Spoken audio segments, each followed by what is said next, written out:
A soaked resignation letter should have been the least dangerous document in Greyhaven, but by noon it had started a war beneath the harbor streets.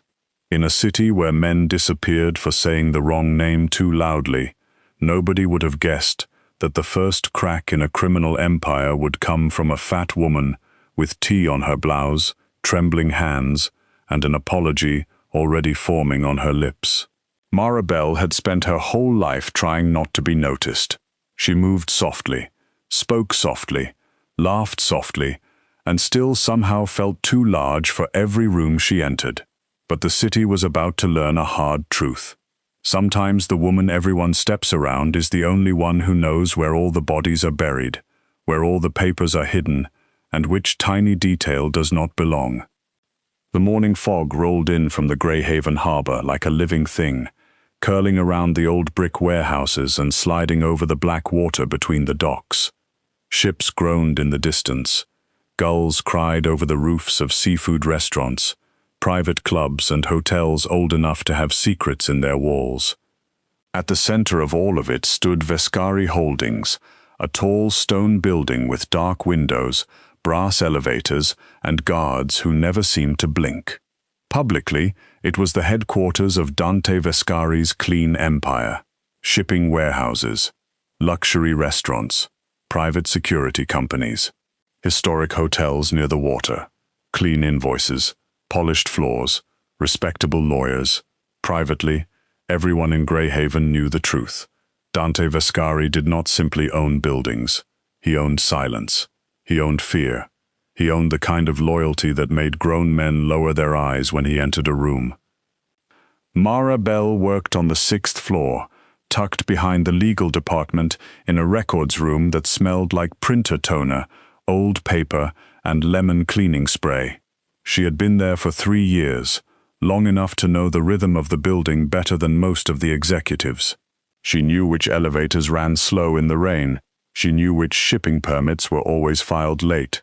She knew which restaurant manager lied about cash deposits by rounding numbers the same way every month. She knew which guards had children, which clerks had sick parents, which lawyers drank too much coffee before zoning meetings. Mara remembered everything: dates, receipts, late fees, appointment changes, missing signatures, tiny complaints no one else thought mattered. Her mind was a quiet library, full of facts other people threw away. But most people did not see that. They saw her soft stomach under loose blouses, her round face, her wide hips brushing against the corners of desks when she hurried past. They saw the woman who dropped folders when nervous, who bumped into trash cans, who said sorry before anyone accused her of anything. They saw her cheeks turn pink when someone looked at her too long. They saw her taking up space, and somehow they made her feel like that was a crime. That morning, Mara stood outside Dante Vascari's office, with a white envelope clutched in one hand and a paper cup of hot tea shaking in the other. The envelope was already wrinkled from how tightly she had been holding it on the bus. Inside was her resignation letter. 3 short paragraphs. Polite, grateful, cowardly maybe. She had rewritten it 5 times the night before, sitting on the edge of her bed at St. Brigid's house, while the radiator hissed cold air and Mrs. Rosa coughed through the wall. Mara had told herself it was practical. A records job in Philadelphia, lower rent, a fresh start, a place where nobody knew she was the awkward woman from the convent building with the broken elevator and the leaking roof, a place where Dante Vascari would not look at her with those unreadable dark eyes that made her forget how to breathe. His office door was open. That was unusual. Dante preferred controlled spaces, closed doors, low voices. He sat behind a wide black desk, reading through a stack of contracts, while morning light touched the silver at his temples. He was calm, in a way that felt dangerous. Not cold exactly. Colder men made noise to prove they had power. Dante did not need to prove anything. He wore a charcoal suit, no tie, his dark hair combed neatly back, his hands resting on the papers as if even the documents knew better than to misbehave. Mara stepped inside and tried to say his name. Her heel caught the edge of the thick rug before the first syllable made it out. The world tilted. The tea flew. The envelope slipped from her fingers. Papers scattered across the polished floor like frightened birds. Hot tea splashed across her blouse, down the front of her cardigan, across the rug, and over the resignation letter she had been too scared to hand him properly. For one horrible second, Mara just stood there, frozen in the middle of the mess. Her throat burned. Her eyes filled. She could feel the wet fabric sticking to her soft stomach. She could hear her own breathing, too fast and too loud. "I am so sorry," she whispered, already crouching, already reaching for the ruined papers. "I'm so sorry, Mr. Vascari. I can clean it up. I didn't mean to. I just came to give you this, and then I tripped. And I know the rug has always been there, so that's not an excuse. I just—" "Mara." His voice stopped her more gently than a hand could have. She looked up. Dante had risen from behind his desk. He did not look angry. He did not look amused either, which was somehow worse. He walked around the desk, lowered himself with perfect ease, and picked up the soaked envelope. Tea dripped from one corner onto the floor. He slid the letter free with careful fingers and read the first line. Mara's heart sank. Then Dante tore the letter in half. The sound was small, but in that silent office, it felt like thunder. Mara stared at the torn paper in his hand. "You can't do that." Dante looked at her. "I just did. It's a resignation letter." "I saw that. You can't reject a resignation. I can reject anything that removes someone valuable from my life." The words struck her so softly and so deeply that for a moment she forgot the tea, the rug, the wet cardigan, everything. Someone valuable. The phrase did not fit her. It felt like a borrowed coat made for a different woman. Someone graceful, someone confident, someone who could enter a room without apologizing to the furniture. Mara forced herself to stand, though her knees felt weak. "Mr. Vascari, please don't make this harder than it already is." His expression changed then. Not much. Dante rarely gave the world much, but something sharpened around his eyes. "Why are you leaving?" "I accepted a job in Philadelphia." That is the answer on the letter. "I asked why you are leaving." Mara looked away. Through the tall windows behind him, Greyhaven looked silver and cold. She could see the harbor cranes moving in the distance, slow and heavy against the fog. She had promised herself she would not cry in his office. Not today, not in front of him. But the truth had been sitting in her chest for weeks, getting heavier each morning. "My building was sold," she said quietly. "St. Bridget's house. The new owners doubled the service fees, and the rent increase is coming after that. They say it's for improvements, but the heat still doesn't work right. The elevator keeps stopping, and Mrs. Rosa on the second floor can't make it down the stairs without help. Families are packing.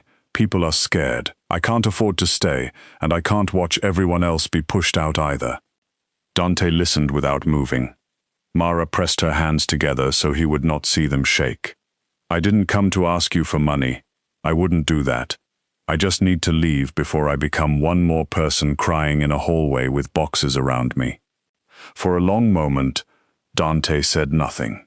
Then he reached for the black phone on his desk and pressed one button. "Nico," he said when the line opened. "Find out who owns St. Bridget's house. Converted convent, East Side, near Bellwether Street. I want the real owner, not the name on the brochure." Mara's stomach dropped. "Mr. Vascari, no, please. I told you, I'm not asking for help." Dante's eyes did not leave hers. "I know. You can't just involve yourself because I'm leaving. I am not involving myself because you are leaving." The office door opened less than 5 minutes later, and Nico Salerno entered with a tablet in one hand. Nico was Dante's security chief, a broad-shouldered man with tired eyes and a scar along his jaw that made him look like he had once argued with a knife and won. He glanced at the tea on the floor, the torn letter, Mara's wet cardigan, and wisely said nothing. "Harbor Light renewal," Nico said. Development company. Front-facing owner is Elias Crane. Charming guy. Lots of charity photos, like school fundraisers and waterfront speeches. Behind that, the company is drowning. Lawsuits, unpaid contractors, inspection complaints, and a pattern. They buy old community buildings, let conditions get worse, raise fees, push tenants out, then sell the land for luxury projects. Dante's face became still, in a way that made the room feel colder. Mara whispered. He came to the building once. Elias Crane. He shook everyone's hands and called us part of Greyhaven's history. Nico gave a humorless breath. Men like that love history. Easier to sell once the people are gone. Dante turned toward the windows. For a moment, Mara could only see his reflection in the glass, dark and composed against the pale harbor. Then he spoke. Buy it. Mara blinked. What? Dante looked at Nico. St. Bridget's house. Buy the debt. Buy the company holding the title. Buy whatever shell owns whatever shell. I want control before sunset. Nico nodded once, already typing. And Crane. Leave him standing for now. I want to know who taught him to move like this. Mara stepped forward, panic rising. You can't buy my building. Dante looked back at her. Mara, I own half the harbor and 3 hotels with ghosts older than my grandfather. I can buy 1 neglected convent. That's not the point. No, the point is that dozens of people are being forced out of their homes by cowards hiding behind paperwork. His voice stayed calm, but there was something under it now. Something deep and quiet and dangerous. Paperwork is your world. Protection is mine. By evening, St. Bridget's house belonged to Dante Vascari. The news moved through the building faster than rainwater through the cracked roof. Eviction notices were cancelled. Rent increases were frozen. Repair crews arrived before dinner, wearing Vascari security badges and carrying toolboxes instead of threats. The heating system was scheduled first, then the elevator, then the roof, plumbing, fire doors, broken courtyard lights, and ramps for the back entrance. Children leaned over the stair railings to watch. Elderly tenants stood in doorways with suspicious eyes, too tired from years of disappointment to trust good news right away. Mara came home just after dark and found Mrs. Rosa sitting in the lobby, wrapped in her old blue shawl, crying into a tissue. "Oh, honey," Mrs. Rosa said when she saw her, "you did it." "I didn't do anything," Mara said quickly. "Mr. Vascari did. I didn't even ask him to." Mrs. Rosa patted the seat beside her. "That man has been helping this place longer than today." Mara went still. "What do you mean?" Mrs. Rosa smiled through her tears. "Remember last winter when the 3rd-floor heater broke and you complained about little Jonah doing homework with gloves on? 2 days later, someone fixed it and never sent a bill. Remember the stairs by the laundry room? You mentioned Mrs. Patel almost fell. A contractor came the next morning. The hallway lights, the broken lock, the leak in the chapel ceiling. Every time you worried out loud, something changed." Mara sat down slowly. She thought back over 3 years of passing comments, tiny frustrations, things she had mentioned while organizing Dante's schedule or filing repair invoices from his hotels. She had never made formal requests. She had never asked for favors. She had only talked, sometimes without realizing it, because details lived in her mouth the same way they lived in her mind.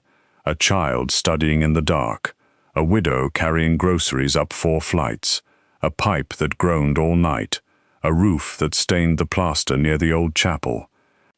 Dante had heard her. He had heard everything. Across the lobby, the old front doors opened, and a maintenance worker stepped inside with his collar pulled high. Mara had seen him before, though she did not know his name. He moved too quickly, head down, phone close to his chest. He did not look at the tenants. He did not look at the repair crew. He slipped toward the basement stairs and vanished. Mara watched him go. Something about him bothered her, but she could not name it yet. Later that night, While the building hummed with nervous hope, the same man stood in the narrow basement corridor under a buzzing light. His fingers shook as he sent a message from a phone that had no saved contacts. Vascari owns the convent now. Clear the lower rooms before morning. By the next afternoon, Dante's lawyers had arrived with clipboards, tablets, cameras, and the kind of polite voices that made liars sweat.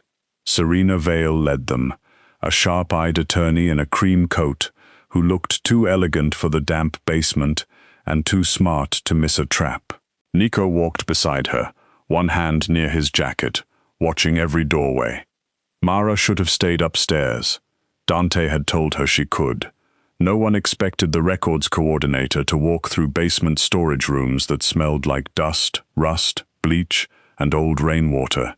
But St. Bridget's house was her home. Its floors were familiar to her. Its sounds made sense to her. And when Serena started comparing old maintenance logs to the current inspection reports, Mara felt the small gears in her mind begin to turn. "These files are wrong," Serena said, flipping through a folder. "There are missing years." "Missing how?" Nico asked. "Not misplaced, removed.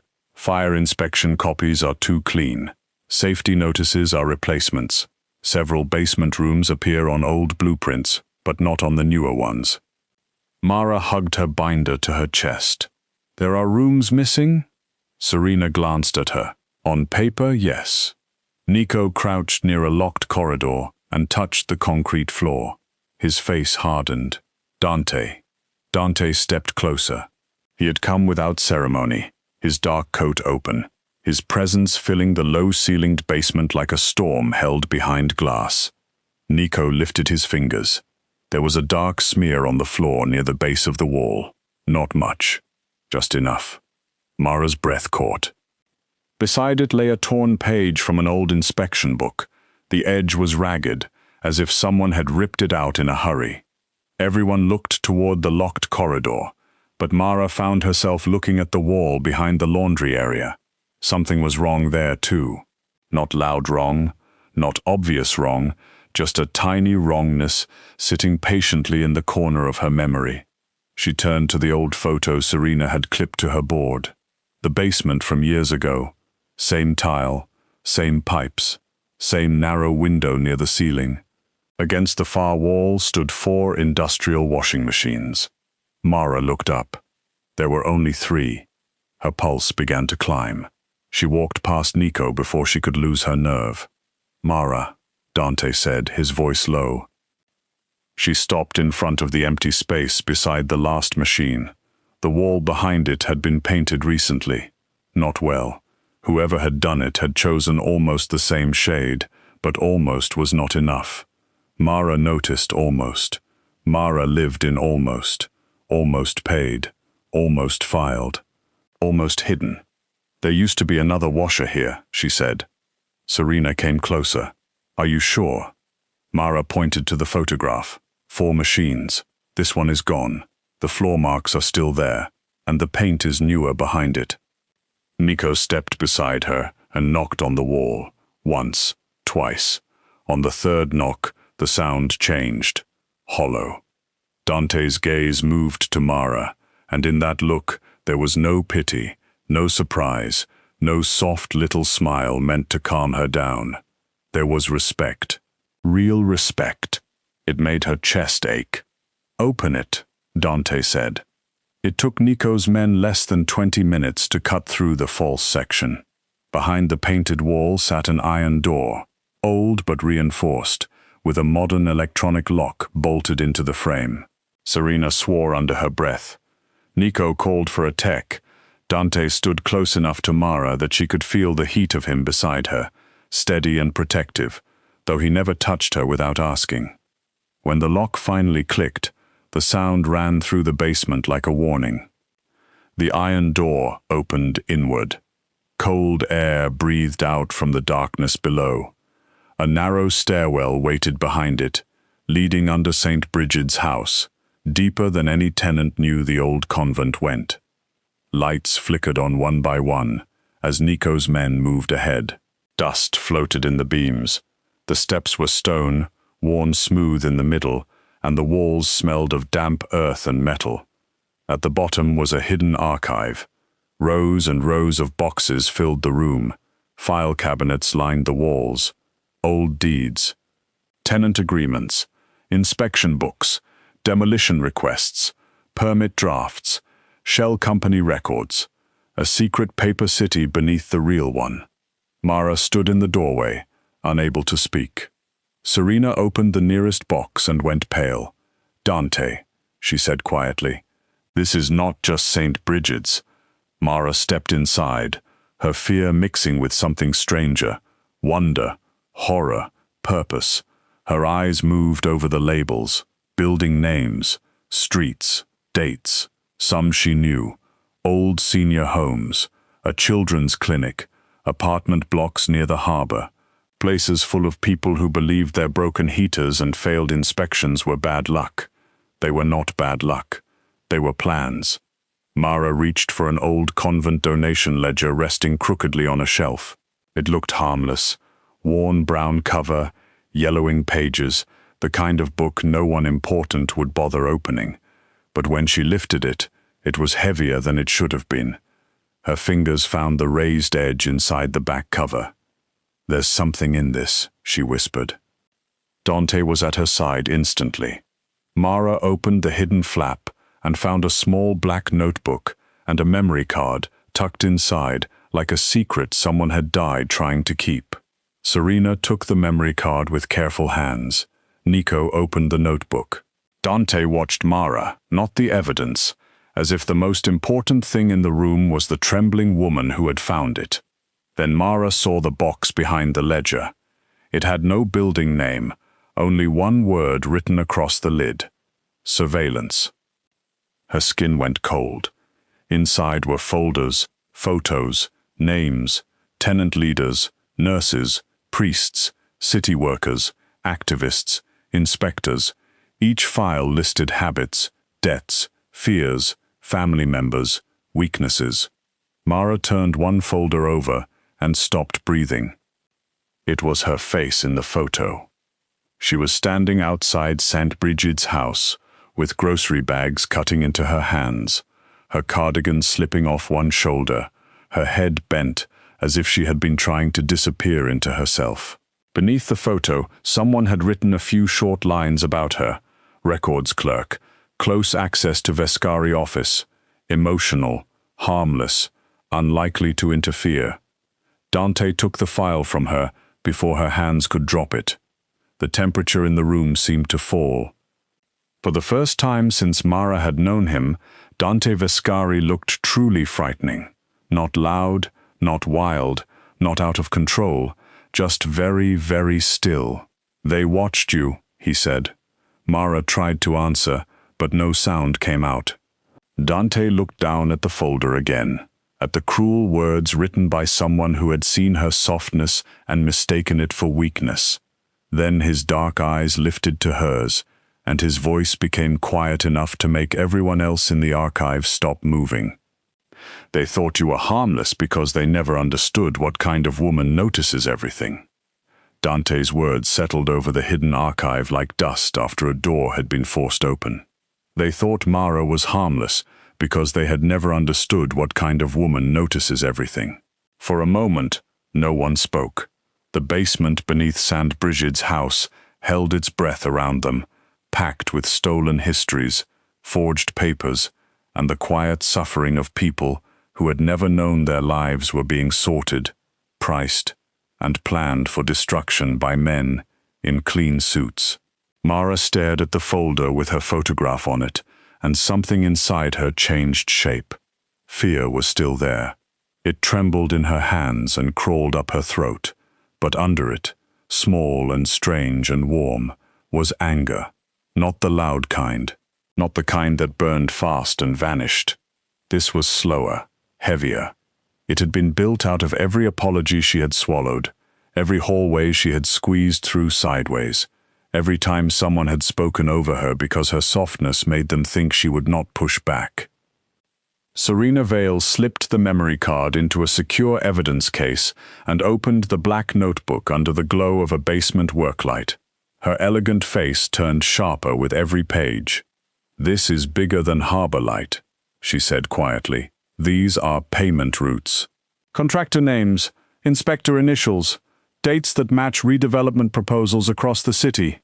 Nico stood near the iron door with his phone pressed to his ear, his voice low and hard as he ordered more guards to the building. Dante did not move from Mara's side. He held the surveillance folder in one hand as if it were something filthy, something that deserved to be burned but could not be destroyed because the truth inside it mattered too much. Mara forced herself to look at the files again. Her eyes moved over the labels. Old senior homes near the West Pier, a clinic by the school district, apartment buildings where laundry hung from fire escapes and children rode bikes on cracked sidewalks. Each name was ordinary. Each box was a quiet disaster waiting to happen. They were going to empty all of them, Mara whispered. Serena looked up. Yes. Mara reached for the black notebook. "May I?" Dante's eyes softened, but his voice stayed careful. "You do not have to touch any of this." "I know," she said. Her voice shook, but she took the notebook anyway. "But I need to." She turned the pages slowly. At first, the handwriting meant nothing to her. It was cramped and hurried, full of initials, arrows, payment notes, and building codes. Then a phrase appeared in the margin of one page, underlined twice. Project White Lantern. The name sounded almost pretty, and that made it worse. Serena leaned closer. That phrase appears on the memory card too. Mara kept reading. Her heart beat harder. Building names, clearance targets, tenant pressure points, scheduled inspection failures. A children's clinic marked for structural condemnation. 2 senior homes marked as high resistance but financially vulnerable. 9 residential buildings marked for accelerated vacancy. More than 2,000 people reduced to numbers in a cruel little book. She covered her mouth with one hand. Dante's jaw flexed. Roman Kest. Nico turned from the doorway. "You think so?" "I know so." Dante's voice was calm enough to chill the room. Harbor Light does not have the stomach or the money for something this wide. Crane smiles for cameras. Kest buries cities under concrete. Serena closed the notebook. If Roman Kest is behind this, he is not only laundering money, he is moving people out of the harbor district on purpose. "To weaken my territory," Dante said. Mara looked up at him then. "Not just your territory, their homes." Something crossed Dante's face. It was not shame exactly, but it was close enough to make his eyes lower for a second. When he looked back at her, his voice was softer. "You are right." Before anyone could say more, the lights flickered. Once, twice. Then the basement went dark. For one stretched second, all Mara could hear was her own breath. Then the emergency lights snapped on, washing the archive in a dim red glow. Nico's gun was already in his hand. Dante stepped in front of Mara so fast she barely saw him move. Above them, somewhere in the building, a heavy crash echoed down through the walls. Serena grabbed the evidence case. They cut the power. Nico spoke into his radio. No answer came back. Another crash, closer this time. Then shouting. Dante's voice stayed low. "They are not here for the tenants." Mara understood at once. "They are here for the archive." The first armed men came through the iron door in a wave of black jackets and covered faces, moving fast, carrying cans of fuel and tools made for breaking locks, not making threats. Their purpose was clear. Burn the records, destroy the memory card, erase Project White Lantern before it could breathe outside the basement. Nico fired first. The sound cracked through the hidden room and sent Mara stumbling backward into a shelf. Serena pulled her down behind a row of file boxes, still clutching the evidence case to her chest. Dante moved like a shadow with teeth, controlled and quiet, even as chaos exploded around him. His men pushed into the room from behind the attackers, turning the narrow archive into a storm of bodies, sparks, broken wood, and shouted orders. Mara crouched behind the shelf, shaking so hard she could feel her teeth chatter. She could smell dust, metal, and the sharp bite of spilled fuel. A file box toppled near her shoulder. Papers slid across the floor like pale leaves. She wanted to close her eyes. She wanted to disappear into herself the way she always had when the world became too much. But then she saw one of the attackers break away from the fight. He was not running toward Dante. He was not running toward Nico. He was running toward the table where the old donation ledger still lay open, where the files from the surveillance box had spilled across the surface. In his hand was a lighter. Mara moved before she had time to become brave. She grabbed the rolling laundry cart beside the wall and shoved it with everything she had. The old wheels screamed against the floor. The cart slammed into the man's legs, and he stumbled hard, cursing as the lighter skittered away. He turned toward her, eyes wild behind his mask. Mara backed up. Her hip hit a metal shelf. Pain shot through her side. She knocked into it again, and the whole thing groaned. The man lunged. Mara did the only thing she could do. She dropped low and pushed the shelf with her full weight. For once, the body she had spent years apologizing for became an anchor. The shelf tilted, paused, and then crashed down with a thunderous roar, spilling heavy boxes of old convent files onto the attacker. He hit the floor under a storm of paper, wood, and rusted metal. The breath knocked clean out of him. The room went still for half a heartbeat. Then Dante was there, pulling Mara away from the fallen shelf, his hands careful on her arms. "Are you hurt?" "I knocked over the shelf," she said, dazed. "I think I ruined all the files." Dante looked past her, at the attacker groaning under the weight of the boxes. Then he looked back at her, and despite the danger still burning around them, something close to wonder moved through his eyes. "You saved the files." "I tripped into the shelf." "No," he said firmly. "You kept moving." The last attackers were dragged out minutes later. Nico's men secured the doors. The archive survived. The memory card survived. The notebook survived. Mara's hands would not stop shaking, so Dante wrapped his coat around her shoulders, even though they were still underground, and the air smelled like smoke. He did not tell her to calm down. He did not tell her she was safe now, as if safety were something simple. He only stood beside her while she breathed through the fear. By the time dawn reached Greyhaven, the hidden archive had been copied, boxed, photographed, and placed under private guard. Serena worked through the morning with Dante's legal team, building a case so heavy that even corrupt city officials would not be able to shove it back into the dark. The problem was not finding proof anymore. The problem was where to reveal it, so the whole city would be forced to look. The answer came 3 days later at the emergency zoning hearing for Harbourlight Renewal's luxury waterfront proposal. Elias Crane arrived at City Hall smiling like a man who had never been told no in his life. He wore a navy suit, a silver watch, and the easy charm of someone who believed a warm voice could soften any lie. Reporters gathered near the chamber doors. City officials shuffled papers. Investors murmured to each other. The hearing was supposed to be routine. A few speeches about growth, safety, progress, and revitalization.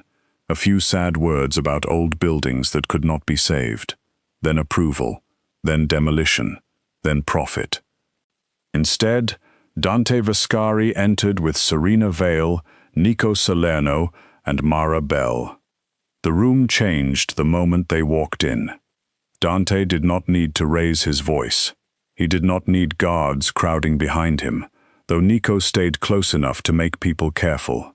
Serena carried the evidence case. 2 legal aids rolled in boxes from St. Bridget's house, and Mara walked between them holding a binder so tightly her fingers ached. People looked at her. Of course they looked. They saw her round face and nervous eyes. And they saw the cardigan she had chosen, because it felt safe. They saw the way she almost bumped into the microphone stand when Serena guided her toward the front. A few reporters exchanged smirks. One man near the aisle whispered something to the woman beside him, and her mouth twitched. Mara heard it. She always heard things like that. Her hands began to shake. Dante leaned close. His voice meant only for her. You do not have to become louder than them. Mara swallowed. Then what do I do? Become exact. So she did. At first, her voice was small. She introduced herself as the records coordinator for Vascari Holdings and a resident of St. Bridget's house. The microphone squeaked when she adjusted it. Someone coughed. Elias Crane sat with his hands folded, wearing a patient expression that made Mara want to vanish. Then she opened her binder. She began with the washing machine. It sounded almost silly when she said it out loud. A missing washing machine in a basement. A patch of fresh paint. An old photograph. A wall that sounded hollow when tapped. But she did not rush. She did not dress it up. She explained the old blueprint, the altered inspection map, the replaced fire safety report, the dates that did not match. She showed how one tiny wrong thing had led to another. The smirks faded. Mara turned the page. She explained the tenant complaints. Broken heat, failing elevators, water damage, unsafe stairs, flickering lights, mold near the chapel wall. Individually, each complaint looked like neglect. Together, they formed a schedule. Repairs were ignored in the same order as the secret construction plan. Failures were allowed to grow until inspectors could declare the buildings unsafe. Then Harbor Light Renewal offered buyouts too small to move a family across town. Serena took over and displayed the financial trail. Shell companies, construction contracts, luxury investors, money moving through Harbor Light and back into accounts tied to Roman Kest. Then Project White Lantern appeared on the screen behind them. The chamber went silent. No one coughed. No one whispered. No one looked bored. Elias Crane stood suddenly. This is absurd. These are stolen documents from an unverified location. A desperate employee and a known criminal are trying to sabotage lawful development. Mara's stomach turned at the word desperate.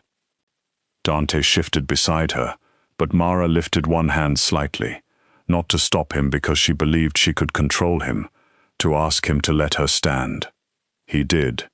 Mara opened the back of her binder and took out a folder of handwritten papers. These are tenant complaints from St. Bridget's house over the last 3 years, she said. I saved copies because people kept losing the originals after they were submitted. This one is from Mrs. Rosa Alvarez on the 2nd floor. Her heat failed before the winter inspection. This one is from Daniel Price, whose son needed the hallway lights fixed because he studied there at night. This one is from Mrs. Patel after she fell near the laundry stairs. These complaints were marked resolved in Harbor Light's records, but they were not resolved. I know because I live there. I walked those halls every day. Her voice strengthened with each sentence. I am not an expert in real estate, she continued. I am not important. I am not powerful. But I know dates. I know receipts. I know when a signature has been copied from one form to another. I know when a file has been replaced because the staple holes do not match, and I know what it looks like when people are made to suffer on purpose so someone else can call their home a business opportunity. No one moved. Then Mrs. Rosa stood in the back of the chamber. She was small, wrapped in her blue shawl, leaning on her cane. One by one, the other residents of St. Bridget's house stood with her. Families, elderly tenants, nurses from the clinic, people from buildings Mara had only seen as names on boxes beneath the convent. They filled the back rows like a quiet wave. Federal agents entered from the side doors before Elias Crane could reach the exit. His charm disappeared first, then his color, then his voice. The cameras caught everything. By sunset, Elias Crane was in custody. Warrants were issued for Roman Kest, several city inspectors, 2 contractors, and a chain of investors who had trusted distance and paperwork to keep their hands clean. Greyhaven watched the story unfold across every screen in the city. The hidden archive under St. Bridget's house became proof of the largest redevelopment fraud the Harbour District had ever seen. And at the center of it all, standing with a binder against her chest and fear still shining in her eyes, was Marabel. For the first time in her life, nobody called her harmless. The months that followed were not simple, but they were good. St. Bridget's house did not transform overnight. Real healing never did. It came in the sound of drills in the morning and laughter in the hallway at night. It came when the elevator doors opened smoothly for Mrs. Rosa. It came when heat filled the old room so warmly that children threw blankets off in their sleep. It came when the chapel, once damp and dim, became a community center with clean windows, painted walls, donated books, and a long table where tenants shared meals on Sundays. The courtyard, once cracked and grey, bloomed with flowers in raised beds. Someone hung string lights between the old brick walls. Someone painted the benches blue. Someone planted rosemary near the gate because Mrs. Rosa said a home should smell alive. Dante paid for the restoration, but he did not keep the building. That was the part people talked about most. He transferred ownership of St. Bridget's house into a tenant trust, protected so no developer could buy it, flip it, or bleed it dry again. He told the press it was a practical decision. Mara knew better. Dante was many things: ruthless, feared, controlled, dangerous in ways the city would never fully understand. But he was not careless, not with power, not with loyalty, and not with her. Mara stayed at Vascari Holdings, though everything changed after the hearing. People who used to speak over her now stopped when she entered a room.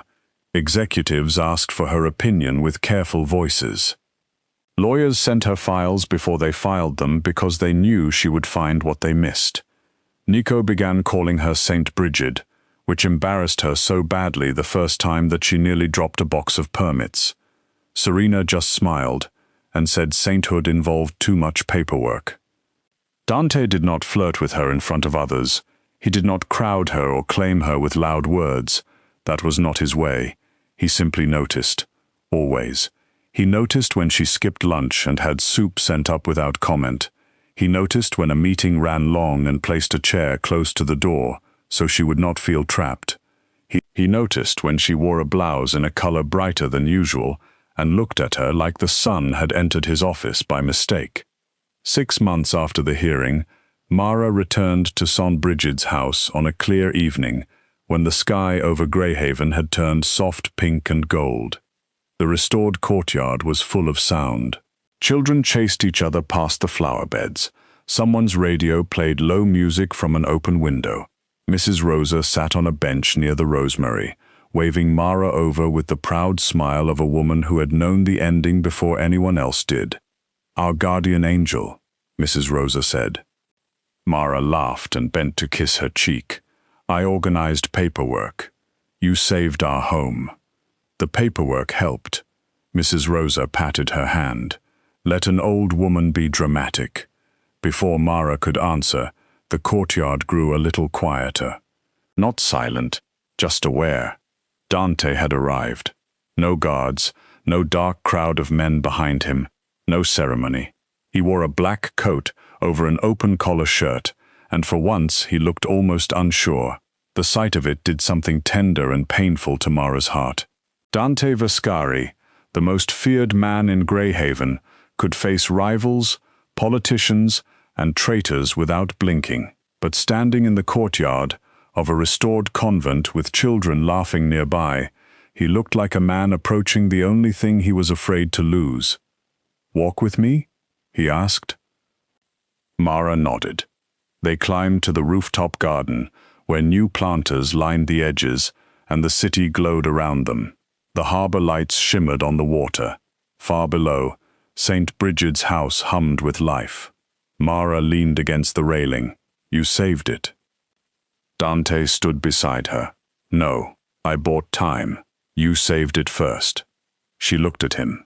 You cared enough to remember, he said, every broken pipe, every complaint, every neighbor who was scared but too tired to fight. You carried all of it, Mara. I only had the money. The wind moved softly through her hair. She tried to smile, but her eyes burned. The day I resigned, I thought I was doing the right thing, leaving before I became a burden. Dante reached inside his coat and took out a flat leather folder. He handed it to her. Mara opened it and froze. Inside was the ruined resignation letter, dried carefully, its tea stains still visible, the torn edges preserved under a clear protective sheet. A laugh broke out of her, shaky and wet with tears. You kept it. It is the most important document I own. That's ridiculous. You own hotel deeds and shipping contracts. This mattered more. Because I almost quit? His eyes held hers. Because it was the day I almost lost the woman who made my world kinder. Mara's breath caught. Dante turned toward her fully. I did not buy St. Brigid's because I needed a records coordinator. I bought it because I could not imagine you gone from my life. I told myself it was protection, then justice, then strategy. All of that was true, but beneath all of it was one simple thing. His voice lowered. I wanted you to stay. Mara looked down at the letter through her tears. For so long, she had believed love, if it ever found her, would have to be polite and quiet, and grateful for whatever little space the world allowed it. But Dante looked at her as if she was not too much, not extra, not inconvenient. He looked at her as if her softness was a place he could finally rest. I'm still clumsy, she whispered. I know. I overthink everything. I noticed. I apologize when chairs are in my way. I plan to have a serious conversation with the chairs. She laughed, and Dante smiled then, not his public smile, not the dangerous curve that made enemies step back, but something rare and warm, and only hers. You are not replaceable, Marabel, he said. You never were. That night, the Vascari charity gala filled one of Dante's restored harbor hotels with music, candlelight, and the soft glow of chandeliers. The city's most powerful people came dressed in silk and diamonds, pretending they had always cared about housing trusts and community clinics. Reporters waited near the entrance. Serena stood near the stage with a glass of champagne. Nico watched the room from the wall, looking bored enough to be deadly. Then Mara entered beside Dante. Her dress was deep sapphire, soft at the sleeves, fitted at the waist, flowing over her curves like it had been made by someone who understood that beauty did not need to shrink. Her hair was pinned loosely, her cheeks warm, her hand resting lightly on Dante's arm. Halfway across the carpet, her heel caught for just a second. The old Mara would have panicked. She would have gasped, apologized, tried to disappear. This Mara laughed. Dante caught her easily, his hand firm at her waist. He leaned close, smiling in a way that made every camera flash feel far away. Every entrance you make is my favorite, he murmured. Mara looked up at him and, for the first time, did not wonder why he was looking at her. She knew. Together they walked into the ballroom, not as a feared king and the overlooked woman who kept his files, not as a boss and the employee who had tried to leave him, but as two people who had found each other in the middle of danger, paper, dust, and truth. One was feared by the city.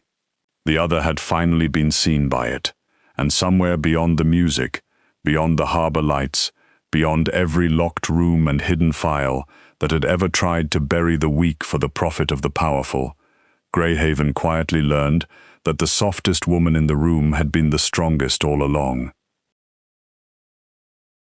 The hand that rose above Nora Bellamy should have belonged to someone with power, beauty, and a perfect smile. Instead, beneath the soft gold light of a seaside hotel, it looked like the final cruel judgment of a world that had always mistaken kindness for weakness. Nora was already on the floor, one palm pressed hard over the small, secret curve of her stomach, the other reaching blindly for the broken gold necklace that had just been ripped from her throat. Around her, hotel staff stood frozen. No one moved. No one spoke. Celine March, thin as a blade and twice as cold, lifted her hand again, her diamond bracelet flashing like a warning. Nora did not scream. She only turned her face away and tried to protect the child no one knew about. Then the hallway changed. The air grew heavy, the kind of silence that enters a room before a storm tears the roof away. A man stood at the far end of the corridor, dressed in black, his broad shoulders blocking the light behind him. He did not shout. He did not rush. He simply looked at Celine's raised hand, then at Nora on the floor, and something terrifyingly quiet moved across his face. Celine went pale before anyone said his name. Roman Calder had arrived. Long before that night, before the rich learned to fear her name, and before a mafia king held her mother's broken necklace like a sacred thing, Nora Bellamy had been a soft-spoken girl in Rhode Island who knew how to make herself small. She grew up in a little blue house near the water where the wind smelled of salt, rain, and old wood. The roof leaked when storms came hard off the coast, and the porch steps always needed fixing, but to Nora, it was the warmest place on earth because her mother, Celeste, lived there. Celeste Bellamy was a seamstress with tired hands and a bright laugh. She worked bent-over dresses for brides who never learned her name, hemming silk gowns that cost more than her rent, sewing pearls onto bodices while her own fingers cracked in winter. But she never let poverty make her bitter. She had a way of turning small things into treasures. A pot of soup became a feast. A scrap of lace became a hair ribbon. A rainy evening became a story. Nora was a round child, then a round teenager, then a fat young woman who carried her softness like something the world wanted her to apologize for. People thought she did not hear the whispers in church, in stores, at school, and later at work. They thought a woman like Nora must be slow because she was quiet, desperate because she was kind, and grateful for any attention because she did not fit the narrow shape they called beautiful. Celeste saw the hurt even when Nora tried to hide it. On the worst days, she would sit Nora at the kitchen table, brush the hair back from her face, and tell her that a woman's worth was not stitched into the size of a dress. It was not measured by a man's eyes, a stranger's laugh, or the cruel little rules society invented to keep gentle people ashamed.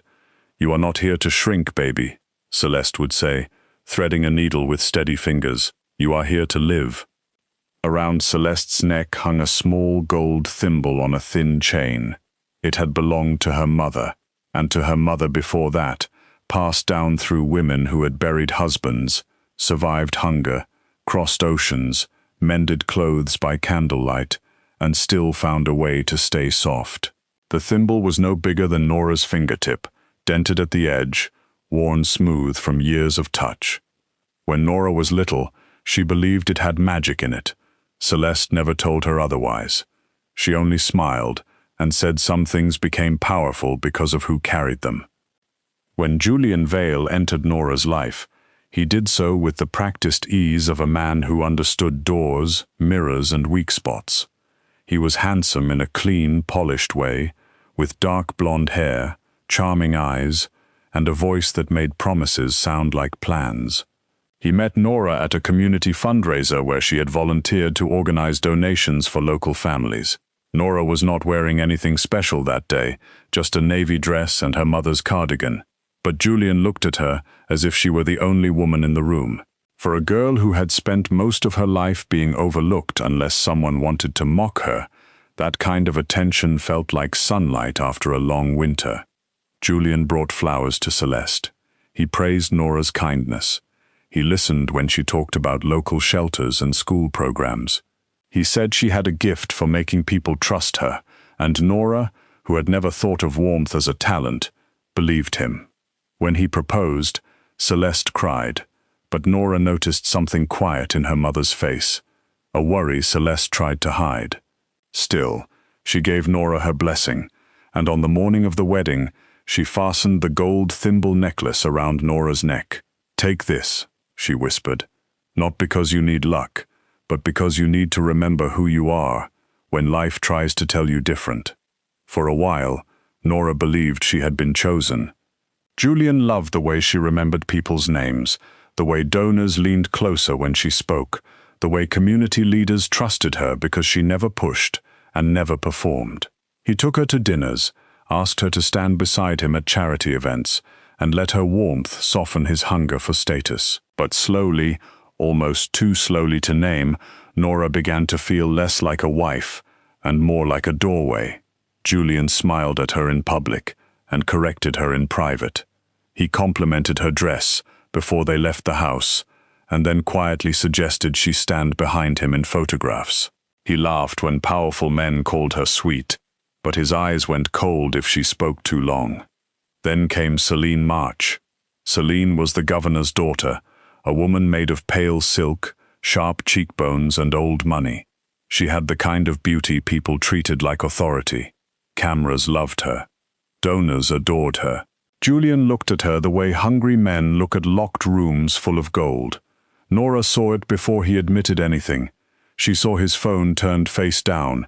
She heard the softness enter his voice when Celine called. She felt his hand pull away from hers in crowded rooms, as if her body had become a mistake he could no longer afford. The divorce did not arrive like an explosion. It arrived like paperwork. Julian sat across from Nora at their dining table with a folder between them and a face full of false sadness. He told her they had grown apart. He told her she deserved peace. He told her the debts were complicated, the accounts were messy, and if she fought him, everyone would know how financially irresponsible she had been. Nora stared at the papers, confused at first, then sick with understanding. Credit cards had been opened in her name. Donations had been moved through accounts she had never managed. Julian had built a cage out of numbers and then handed her the key like it was mercy. She signed because Celeste was getting worse, because medical bills were rising, because Julian's lawyer spoke to her like she was too simple to understand her own ruin, and because shame has a terrible way of making innocent people quiet. By the time Julian walked out of her life, he had taken the house, the savings, the friends who preferred power over truth, and the future Nora thought she had. He left her with debt, whispers, and the thimble necklace she clutched at night like a prayer. Celeste died during a grey morning rain. Nora sat beside her hospital bed, holding her hand, feeling the last warmth leave the woman who had taught her how to survive without becoming cruel. After the funeral, the little blue house felt too large and too empty. Nora packed her mother's sewing box, folded the old cardigans, and wore the gold thimble every day beneath her uniform. She had no husband, no money, no mother, and no soft place left to fall. The only job she could find was in the laundry department of the March family's luxury coastal hotel. The hotel sat above the Rhode Island shore like a palace, built to insult the town around it. Its windows flashed silver in the sun. Its lobby smelled of lilies, polished wood, and money that had never been earned with sore hands. Nora worked below all of it, in the hot laundry rooms, where steam curled against the ceiling, and the machines roared from morning until night. She sorted stained tablecloths from banquets, pressed sheets for honeymoon suites, and carried heavy baskets through service halls, while guests laughed above her under chandeliers. Celine found pleasure in Nora's fall, with the delicate cruelty of a woman who never had to raise her voice. She called Nora by the wrong name in front of staff. She asked if the uniforms came in larger sizes, then smiled as if it were a joke. She ordered entire rooms re-cleaned because Nora had touched the linens. Julian came to the hotel often, now attached to Celine like a prize she enjoyed displaying. When he passed Nora in the hallway, he looked through her as if their marriage had been a rumor someone else had started. Nora learned to lower her eyes. She learned which stairwell to use when the charity boards arrived.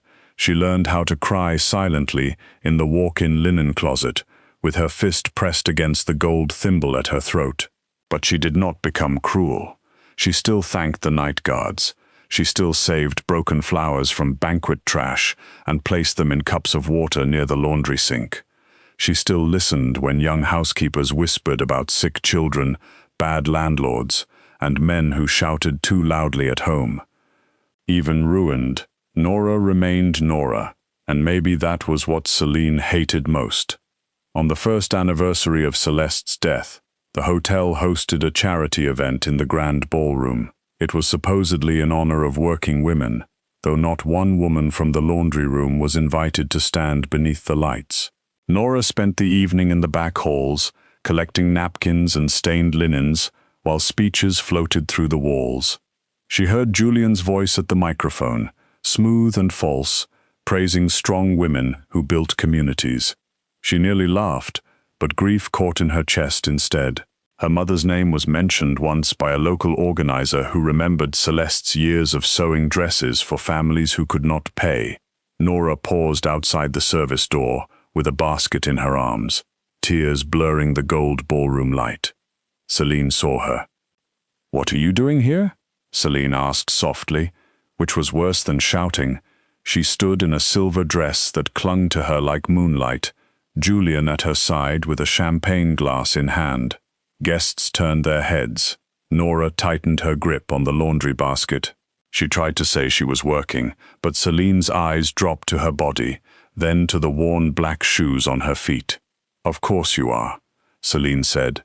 "I suppose some people end up exactly where they belong." A few people laughed. Julian did not. That almost hurt more. He simply looked away, as if Nora's humiliation were an unpleasant stain on the floor. Nora made it through the rest of her shift by moving like a sleepwalker. When midnight came, the storm outside had grown wild. Rain lashed the windows. Wind shook the hotel signs.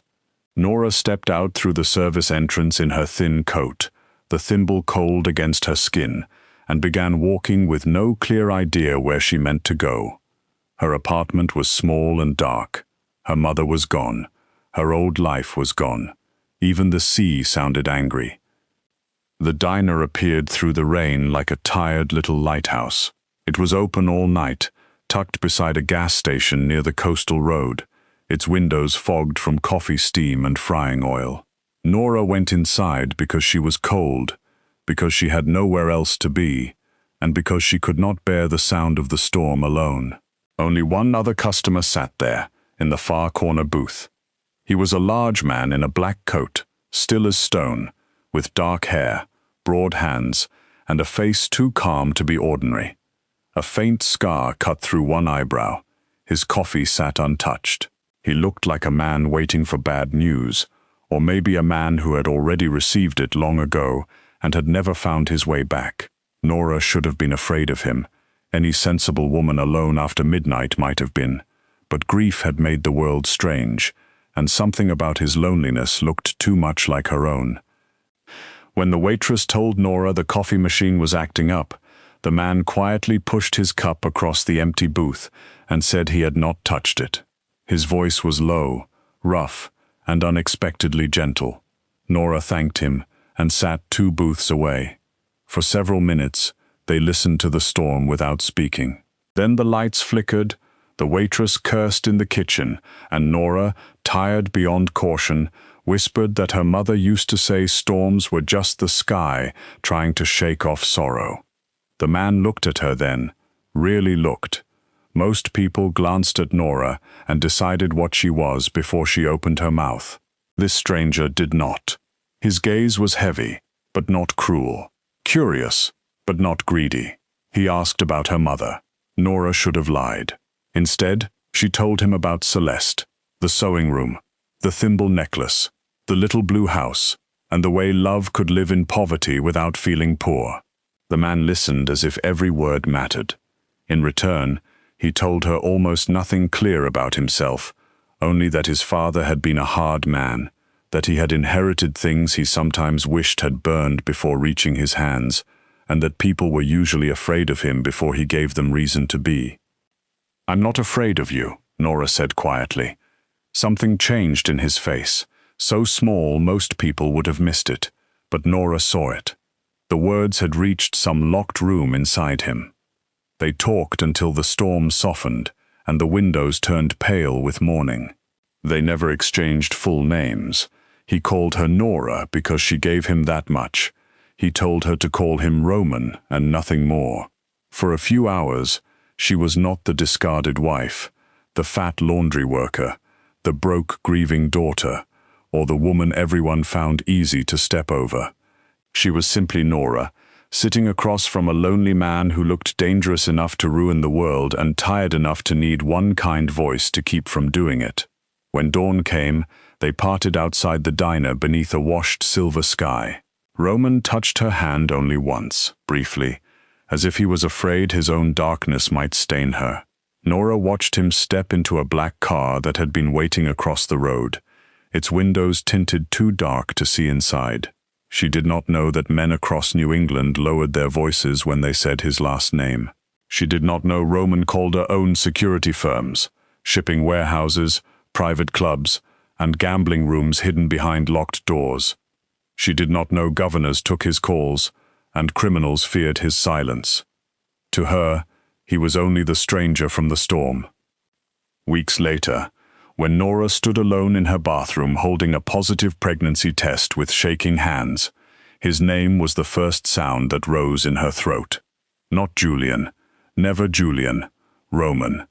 Fear came first, cold and deep, then wonder followed, small but stubborn, like a candle cupped against the wind. Nora sat on the edge of the tub and pressed one hand to her stomach. She had lost so much that year, her marriage, her home, her mother, her place in the world, but inside her, impossible and quiet, something had begun. For the first time in months, Nora cried without shame. She cried because she was terrified. She cried because she was alone. And then, with her mother's thimble warm beneath her fingers, she whispered to the tiny life inside her that they would survive. She had no idea that Celine March would soon find the prenatal vitamins hidden in her locker. She had no idea jealousy was already sharpening itself into violence, and she had no idea that Roman Calder, the most feared man on the New England coast, had spent every night since the storm searching for the soft-voiced woman who had looked at him like he was still human. The first person to notice the vitamins was not Nora's supervisor or one of the older women in laundry who always knew when someone was carrying a secret. It was Celine March, who had no reason to be in the staff locker room except that cruelty often looks for new doors when the old ones stop opening. Nora had tucked the small bottle behind a folded sweater and a pair of worn sneakers. Hidden beneath the quiet mess of a life, she was trying to rebuild one careful breath at a time. She had been so cautious. She took her breaks alone. She ate crackers when nausea rolled through her. She wore loose uniforms and kept one hand near her stomach only when no one was watching. But Celine saw everything she wanted to use, and when her thin fingers lifted the bottle from Nora's locker, her smile did not look surprised. It looked hungry. By then, Nora had spent weeks living inside a strange mix of fear and hope. Every morning, she woke before sunrise in her tiny apartment and sat on the edge of her bed with both hands on her belly, whispering small promises to the child growing inside her. She promised warmth. She promised safety. She promised that no one would ever make this baby feel unwanted if she could help it. Then she would put on her hotel uniform, tuck her mother's thimble necklace beneath her collar, and walk into the March family hotel as if she were not carrying the only bright thing left in her world. She did not know how to find Roman. She had no last name, no phone number, no proof that the night in the diner had meant anything to him beyond a few hours of shelter from the rain. Sometimes, when the laundry machines shook the floor and steam made the air thick, she wondered if she had imagined the softness in his voice. She wondered if grief had turned a lonely stranger into something gentler than he really was. But then she remembered the way he listened when she spoke about Celeste. She remembered how still he became when she said she was not afraid of him. And in the secret place inside her where shame had once lived, a quiet truth kept breathing. For one night, Roman had seen her. Not through her, not around her, her. Celine's jealousy grew quickly, because it had been waiting for a reason.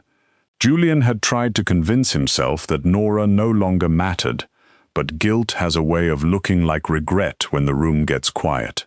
Celine saw the way his eyes followed Nora when they passed her in service halls. She saw the flicker of discomfort in his face whenever she mocked Nora too sharply. It was not love, not truly, but it was enough to poison Celine's pride. When she found the vitamins, she did not think of Roman, because women like Celine believed the world only moved around men they already knew. She thought of Julian. She thought of scandal. She thought of Nora, fat and poor and discarded, daring to carry a secret that could make Celine look foolish. The memorial luncheon for Celeste Bellamy was never meant to be grand. Nora had asked only for a small table in one of the back halls, a framed photograph, and a few flowers. Some of the hotel workers had known Celeste. She had hemmed uniforms for them, fixed torn cuffs for free, and once stayed up all night sewing a simple blue dress for a housekeeper's daughter who wanted to attend a school dance. Nora had saved for weeks to buy white roses and soft yellow candles. She set them near the photograph with trembling hands, trying not to cry as she touched the repaired edge of her mother's old picture frame. The grand hotel carried on around her as if grief were an inconvenience. Silver trays passed through the hall. Guests laughed in the ballroom. The ocean rolled beyond the windows, dark and restless beneath a sky the color of bruised pearl. Nora stood alone before her mother's photograph, one hand resting low on her stomach. She whispered, "I'm trying, Mama." Her voice broke on the last word. That was when Celine appeared. She came down the hall in a pale dress, her heels clicking softly against the polished floor. Julian was not with her, but his shadow seemed to follow anyway. Celine held the vitamin bottle in one hand, as if it were evidence in a trial she had already won. Nora turned slowly, and the moment she saw the bottle, the little warmth left in her face drained away. "Were you going to tell him?" Celine asked. Nora did not answer. Her throat closed around the truth. The baby was not Julian's. The thought of Julian believing he still had any claim over her body, her life, or her child, filled her with a sickness deeper than fear. Celine stepped closer, her eyes bright with fury. "You really are shameless. After everything, after he finally escaped you, you thought this would pull him back?" Nora shook her head. "This has nothing to do with Julian." The answer only made Celine angrier. She looked at Nora's body, at the loose uniform, at the soft swell Nora had tried so carefully to hide. "Do you know what you are?" she whispered. "You are a mistake that keeps refusing to disappear." The words landed hard, but Nora had heard too many cruel things to break from one more. She lifted her chin, though her hands shook. "Please leave me alone. This is for my mother." Celine's gaze dropped to the small gold thimble at Nora's throat. Her expression changed. It became sharper, uglier, almost amused. "Still wearing that little poor girl charm?" Before Nora could step back, Celine reached out and grabbed the necklace. The chain bit into Nora's neck. She gasped, clutching at Celine's wrist, but Celine yanked hard. The chain snapped. The tiny gold thimble fell between them, catching the light for one terrible second before it struck the floor and rolled near the flowers. Nora forgot fear. She dropped to her knees, reaching for it. That necklace was not gold to her. It was Celeste's hands, Celeste's voice, Celeste's love still warm against her skin. But Celine moved faster. She slapped Nora across the face with a crack that echoed down the service hall. Nora fell sideways, one hand flying to her cheek, the other wrapping around her stomach. The staff nearby froze. No one wanted to challenge the governor's daughter. No one wanted to lose the job that fed their children. Nora understood that, and somehow it made the moment even lonelier. She looked up through tears as Celine stood over her, breathing hard, her perfect face twisted by fear and hate. "You will not ruin my life," Celine hissed. Nora tried to push herself up, but dizziness washed over her. Her palms stayed pressed protectively over the baby. "Please," she whispered, "don't." Celine lifted her hand again. Then the hallway fell silent, in a way Nora had only felt once before, in a small diner during a storm, when a lonely man had looked up from a cold cup of coffee. Roman Calder stood at the far end of the corridor. He wore a black overcoat, rain shining on his shoulders, his dark hair swept back from a face carved into perfect stillness. Two men stood behind him, but they seemed unnecessary. The danger did not come from them. It came from the silence around Roman, from the way every person in the hallway seemed to understand, all at once, that something ancient and merciless had walked into the hotel. Celine's raised hand lowered slowly. Roman did not look at her first. He looked at Nora, on the floor, cheek red, uniform wrinkled, one hand guarding her stomach, the broken necklace near her knee. His face did not change much, but his eyes did, and Nora felt the shift like thunder heard far out at sea. He walked toward her slowly. Each step sounded calm, almost gentle, and that made it worse. Celine stepped back before he reached them. The color had left her face. "Mr. Calder," she said, her voice thin. Nora heard the name and felt the world tilt. Roman Calder. Even in the laundry rooms, even among people who tried to keep their heads down and their mouths closed, Nora had heard that name. It was spoken softly, like a match held near gasoline. Roman Calder owned half the private security on the coast. Roman Calder controlled docks where police did not ask questions. Roman Calder's enemies vanished from public life long before they vanished from the earth. Governors feared him. Judges returned his calls.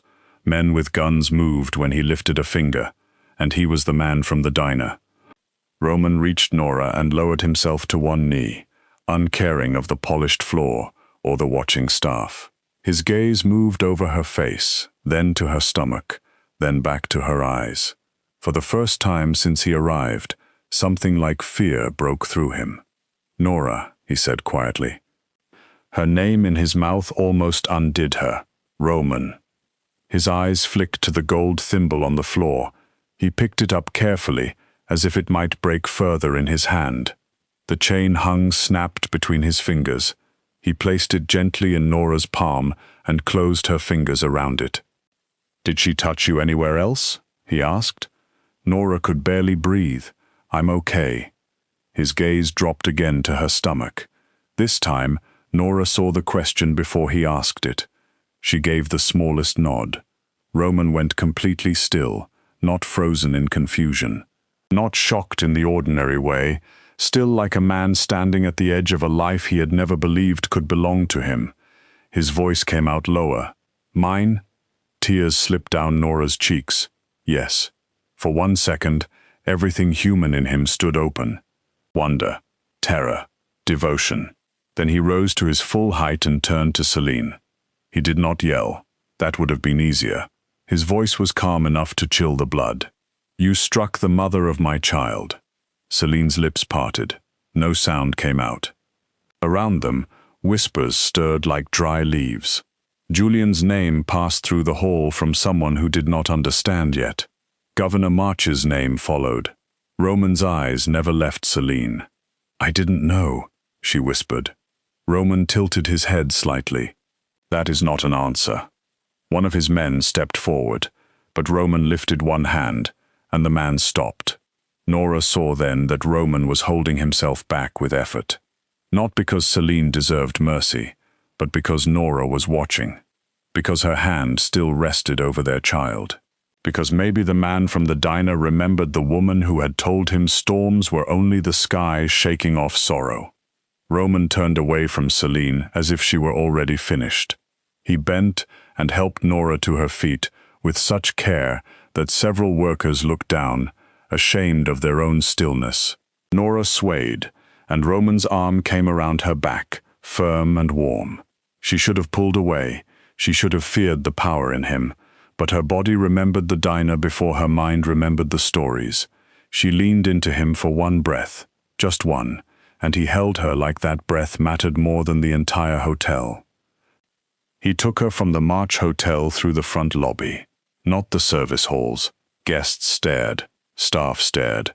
Celine followed at a distance, trembling with rage and fear. Julian appeared near the elevators, his face going slack when he saw Roman's arm around Nora and Nora's hand on her stomach. He stepped forward, as if he had the right. "Nora," Julian said. Roman stopped. It was a small pause, but Julian felt it. Everyone did. Roman looked at him with no expression at all. "You must be Julian Vale," Roman said. Julian swallowed. His charm, the one that had fooled donors and board members and Nora once upon a time, tried to assemble itself across his face. It failed. "This is a private matter." Roman's eyes darkened. Not anymore. He guided Nora past him without another word. Outside, rain fell softly over a line of black cars. Roman helped her into the back seat himself. He sat beside her, close enough that his coat brushed her knee, but not so close that she felt trapped. That careful distance hurt her more than possession would have, because it told her he understood she had been handled too roughly by too many people. A doctor waited at Roman's estate before they arrived. The house stood beyond iron gates on a cliff above the water, large and stone-built, with windows glowing amber against the storm. It should have felt cold. It should have felt like a fortress. At first, it did. Men watched from shadowed posts. Cameras turned silently. Heavy doors opened before Roman touched them. Nora walked through rooms filled with dark wood, old paintings, and the kind of wealth that did not need to shine because everyone already knew it could buy silence. The doctor checked her gently while Roman stood outside the room, because Nora asked him to. That was the first thing that surprised her. She asked, and he obeyed. When the doctor said the baby's heartbeat was strong, Nora covered her mouth and sobbed. Roman, standing in the doorway, closed his eyes as if the sound had gone through him like a blade. Later, he brought her tea himself. Not a servant, not one of his men. Roman. He set it on the small table beside the bed in the guest room, then placed the repaired thimble necklace beside it.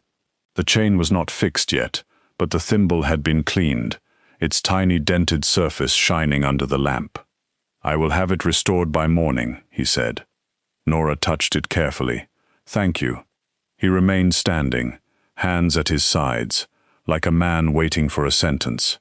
Nora looked at him then, really looked, the way she had in the diner. The dangerous stranger was gone. The Mafia Boss stood in his place.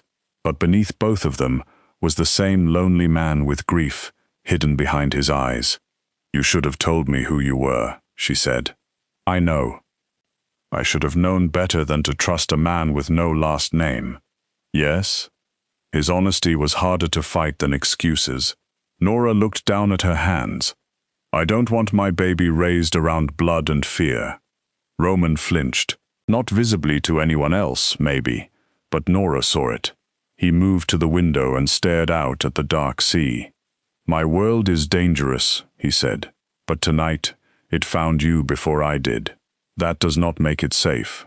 "No," he said quietly, "it doesn't."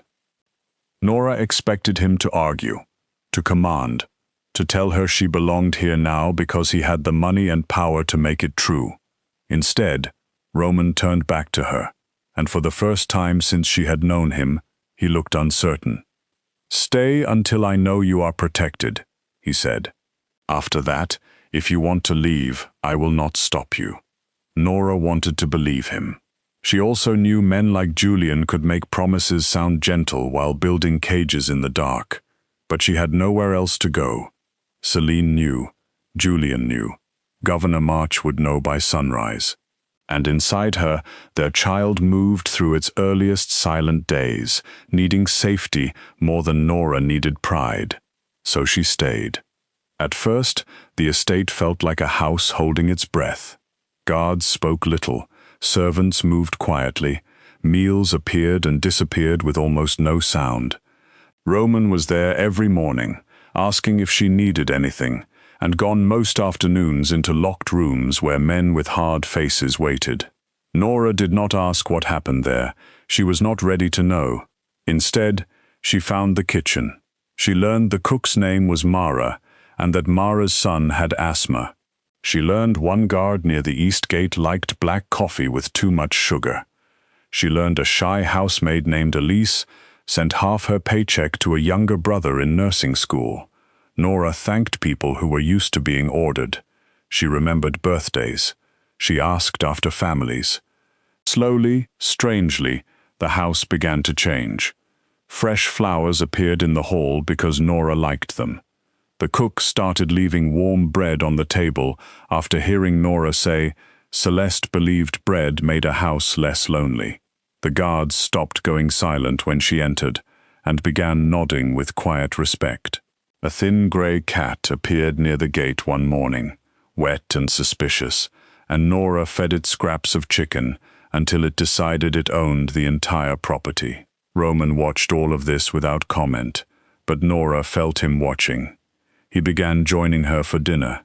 At first, he sat across the long table like a king visiting a village. Then, after a week, he sat closer. After 2 weeks, he stopped wearing his coat to the table. After a month, he laughed once when the grey cat stole fish from his plate, and Nora scolded it like a child. Nora told him about Celeste, not all at once, but in soft pieces. How she sewed wedding dresses for women who cried over flowers while Celeste's own shoes wore thin. How she could turn old curtains into Sunday skirts. How she taught Nora that kindness was not weakness, but a kind of strength cruel people rarely understood, because they had never had to practice it. Roman listened. Then, slowly, he gave pieces of himself in return. His father had been brutal, a man who believed tenderness made sons easy to kill. Roman had grown up learning that love was a door enemies could use. He had inherited violence before he was old enough to choose anything else. By the time he understood what the Calder name meant, too many people depended on him, feared him, or wanted him dead for walking away to be simple. Nora never told him his past excused him. That was one of the reasons he trusted her. She did not flatter the monster or pretend not to see it.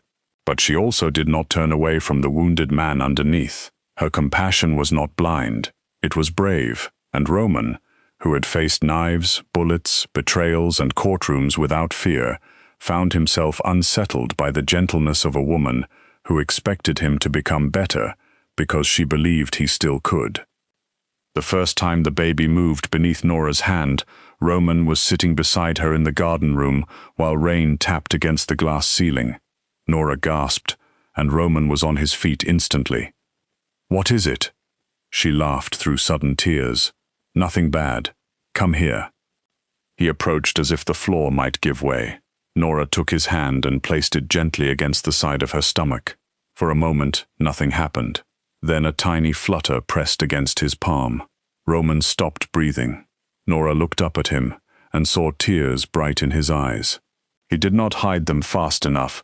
She covered his hand with hers, and neither of them spoke for a long time. That was when she began to love him. Not because he was powerful, not because he had saved her from Celine, not because he could ruin everyone who had hurt her. She loved him because he was trying.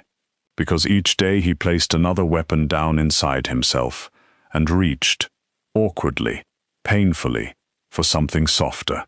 Because when she told him fear could not be the foundation of a child's life, he did not punish her for the truth. He carried it. But the world they were trying to outrun was already gathering at the gates. Julian's pride had rotted into hatred. Celine's jealousy had become panic. Governor March understood the danger of scandal better than anyone, and the idea of his daughter publicly exposed for assaulting a pregnant former hotel worker terrified him more than guilt ever could. Victor Rain, Roman's ambitious lieutenant, saw opportunity in the chaos. He had served Roman for years, but loyalty had thinned inside him, worn away by hunger. Roman, distracted by a woman and child, looked weak to Victor. Weak men, in his mind, deserved to be replaced. The attack came on a foggy evening as Roman and Nora returned from a medical appointment. Nora had insisted on a normal clinic instead of bringing doctors secretly to the estate forever. Roman had argued, then surrendered, which still amazed them both. They were halfway along the coastal road when the first vehicle appeared behind them, then another from the front. The driver cursed under his breath. Roman's hand moved instantly to Nora, pushing her down as glass burst across the back window.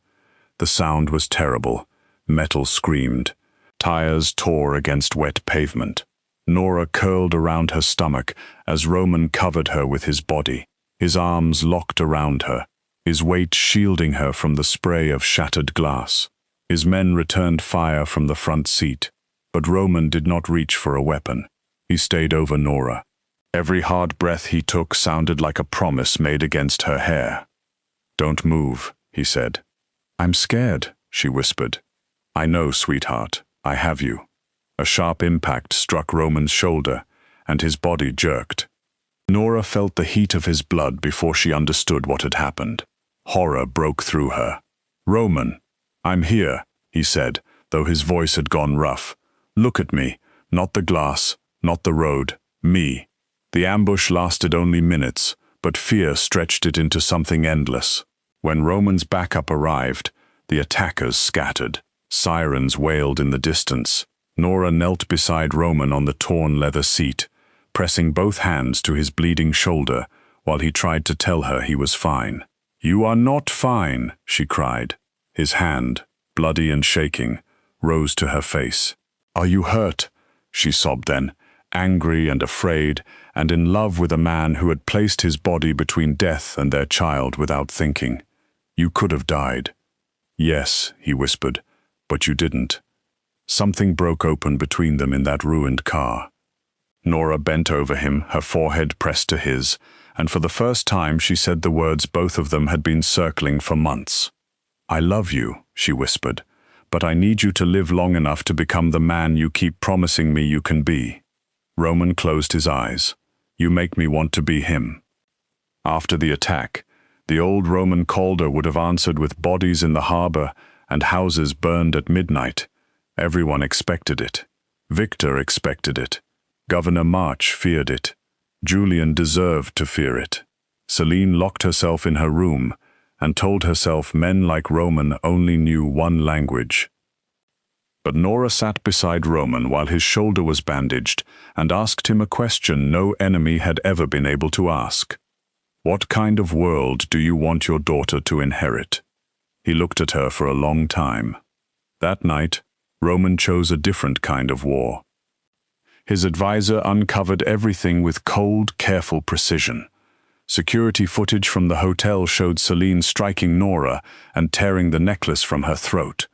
Financial records proved Julian had opened accounts in Nora's name and trapped her in debt to protect his own climb. Messages linked Governor March's office to pressure campaigns, hidden payments, and the attempted hit. Victor's communications tied him directly to the ambush, his betrayal laid out in timestamps, bank transfers, and recorded calls. Roman did not release the truth all at once. He let it breathe. One story appeared, then another. A journalist received the footage. A prosecutor received the financial records. Federal investigators received files Roman's enemies had believed buried forever. Celine's friends stopped answering her calls before the week was over. Julian lost his position, then his donors, then the polished future he had stolen Nora's peace to build. Governor March stood before cameras with a face like stone and announced his resignation for the good of the state, though everyone knew goodness had arrived far too late. Victor was taken alive, not by Roman's men in a basement, but by federal agents with warrants and cameras waiting outside. Nora watched from the estate as the people who had crushed her learned what it felt like to be seen clearly. She did not smile as much as she thought she would. Revenge was smaller than peace. Still, when the court cleared much of the debt Julian had placed on her and her name began to return to itself, she slept deeply for the first time in years. Then, one cold morning before dawn, the pain began. It was too early. Not dangerously early, the doctor said, but early enough to fill Roman with a helpless terror no enemy had ever managed to create. He paced the hospital room like a caged animal until Nora grabbed his hand and told him to stop making the floor nervous. Even in pain, she made the nurse laugh. Roman did not laugh. He could not. Money could not command this. Fear could not control it. No armed man at the door could guarantee the next breath, the next heartbeat, the next cry. For the first time in his adult life, Roman Calder prayed. He prayed badly, without knowing the right words. He prayed to Nora's mother because Celeste seemed more likely to listen than any saint who knew his name. He promised things in the quiet of his own chest. He promised to leave blood behind where he could. He promised to build something instead of only ruling what others feared.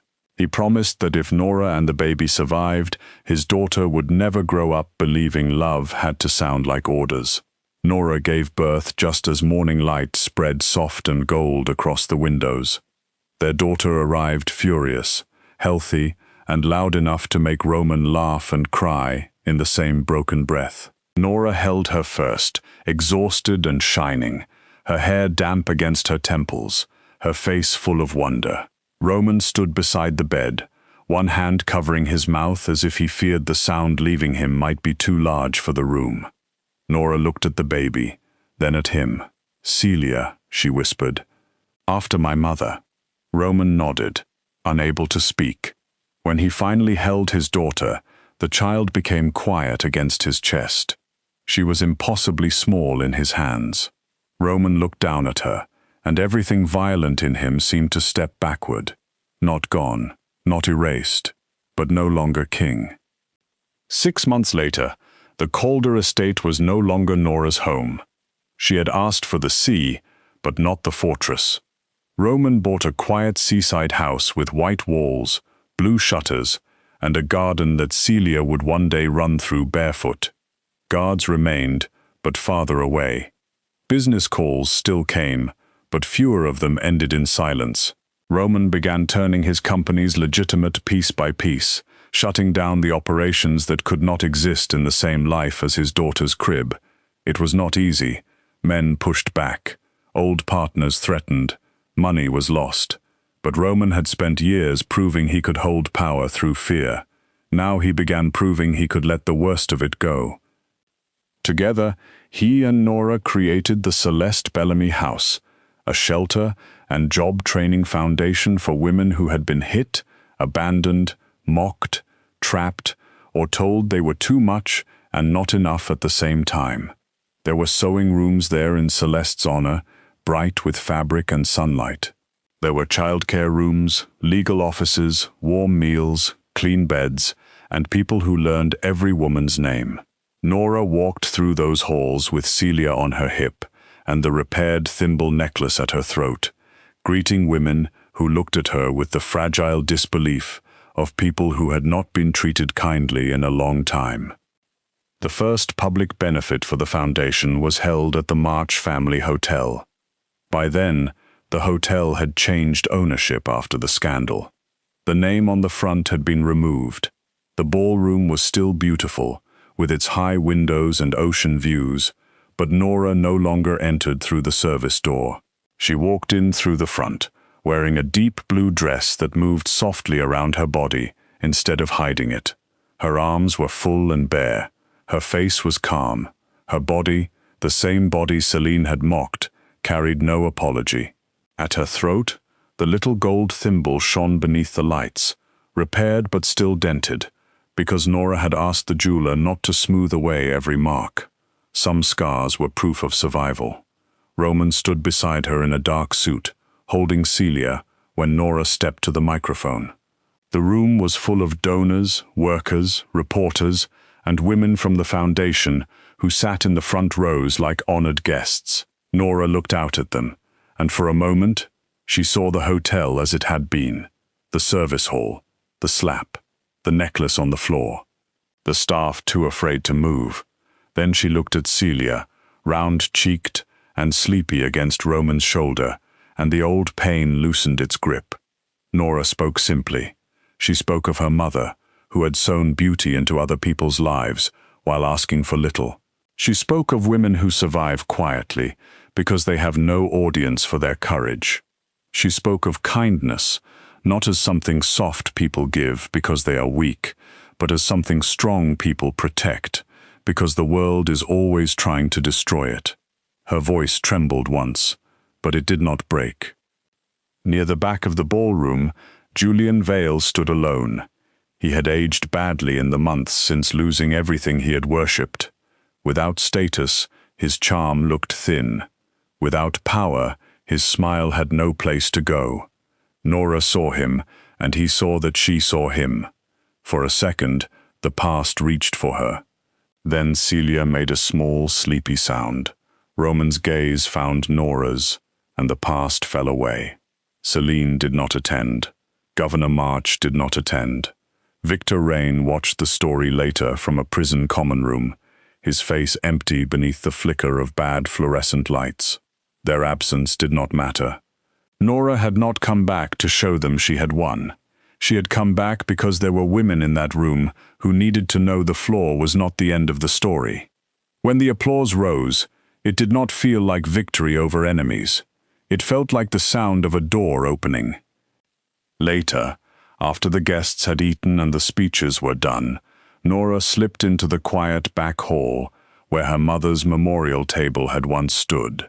Roman followed with Celia asleep in his arms. The hallway was empty now, polished and peaceful.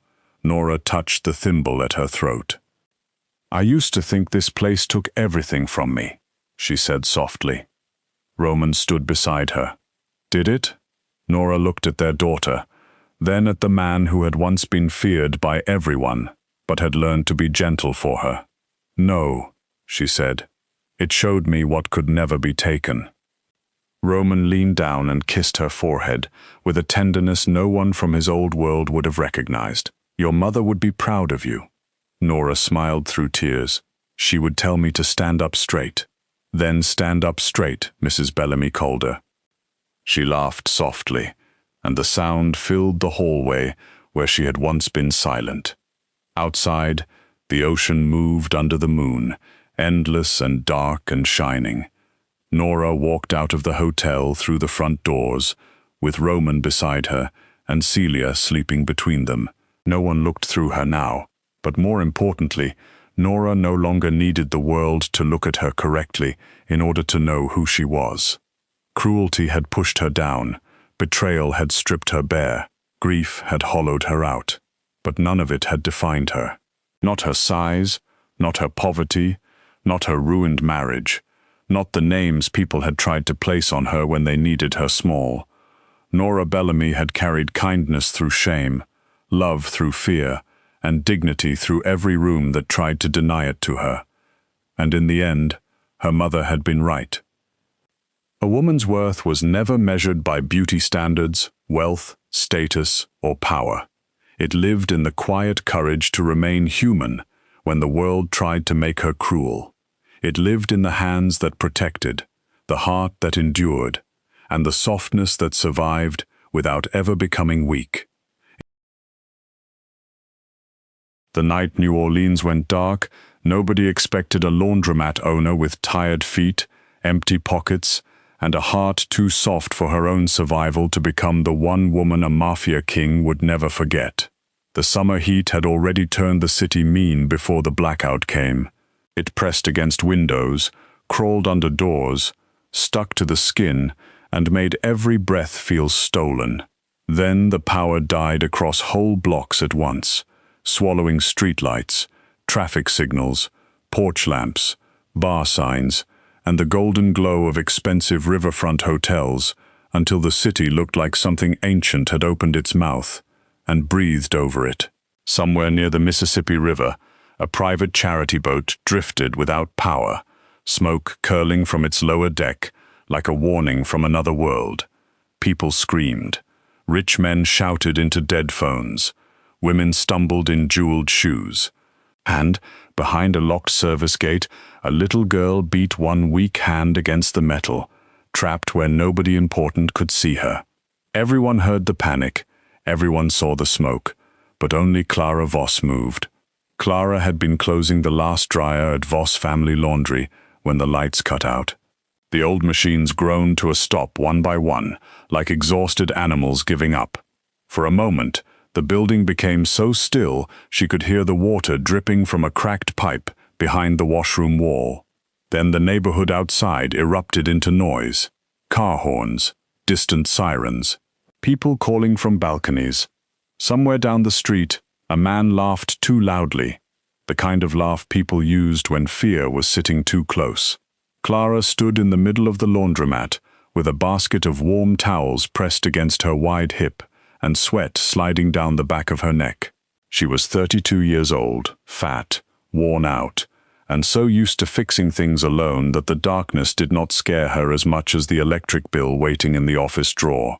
The laundromat had belonged to her father before it belonged to her. He had painted the sign himself in soft blue letters that had faded under years of Louisiana sun. When Clara was little, she used to sit on top of the folding tables with a sketchbook balanced on her knees, drawing velvet gowns, feathered masks, wedding dresses, carnival costumes, and impossible coats with shining buttons.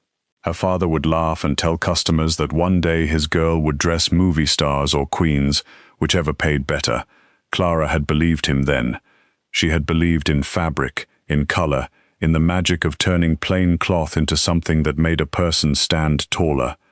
Then her father died suddenly, and not long after, her younger brother Milo was left paralyzed in an accident that split their lives into before and after. Dreams became unpaid invoices. Sketchbooks became appointment logs. Satin became bleach-stained work shirts. Clara learned how to argue with insurance companies, repair jammed dryers, stretch rice and beans across a week, and smile politely when customers handed her ruined clothes at closing time and expected miracles by morning. She did not think of herself as tragic. She did not have time for that. She was simply tired in the way people became tired when they were needed too much.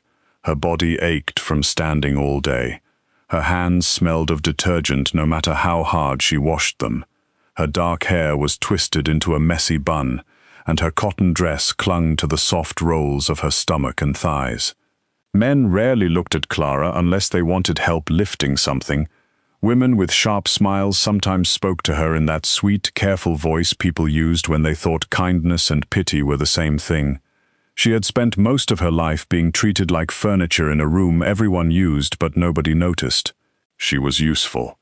She was dependable. She was easy to take for granted.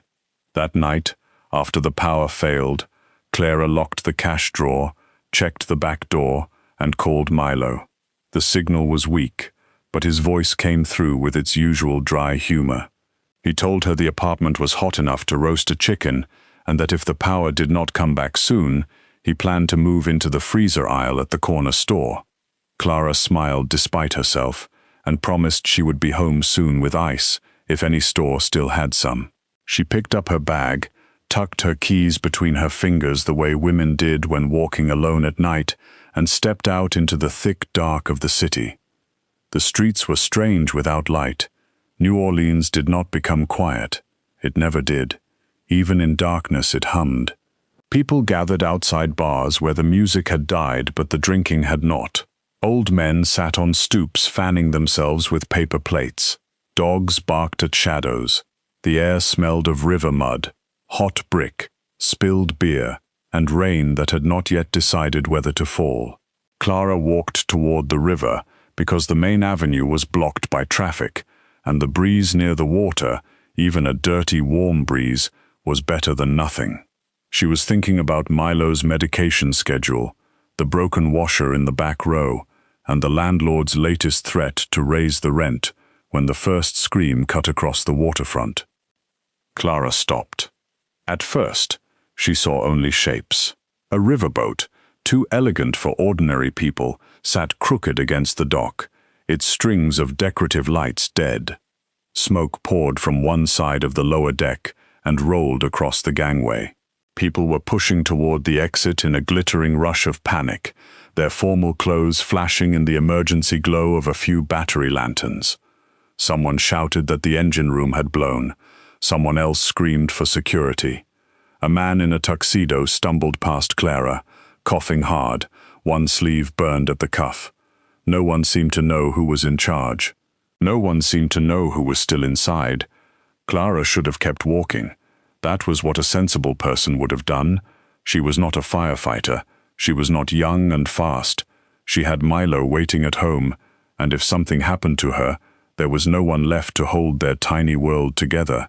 She told herself all of that in the space of one breath. Then she saw the child. The little girl was below the main deck, behind a service gate near the shadowed stairwell. She was small, maybe 8 years old, wearing a pale dress, now smeared with soot. One hand clutched the bars. Her face was turned toward the dock, but her cries were thin and broken, nearly swallowed by the chaos above her. A crew member ran past the stairwell and did not see her. A woman on the dock pointed and screamed, but she did not move closer. The smoke thickened. The girl's knees buckled. Clara's body moved before fear could finish its argument. She dropped her bag on the dock and pushed through the crowd. Someone grabbed her arm and told her not to go in. Clara shook him off so hard he stumbled. The gangway shifted under her weight, slick with river mist and spilled champagne. Heat rolled out of the boat in heavy waves. Inside, the air was black and sour.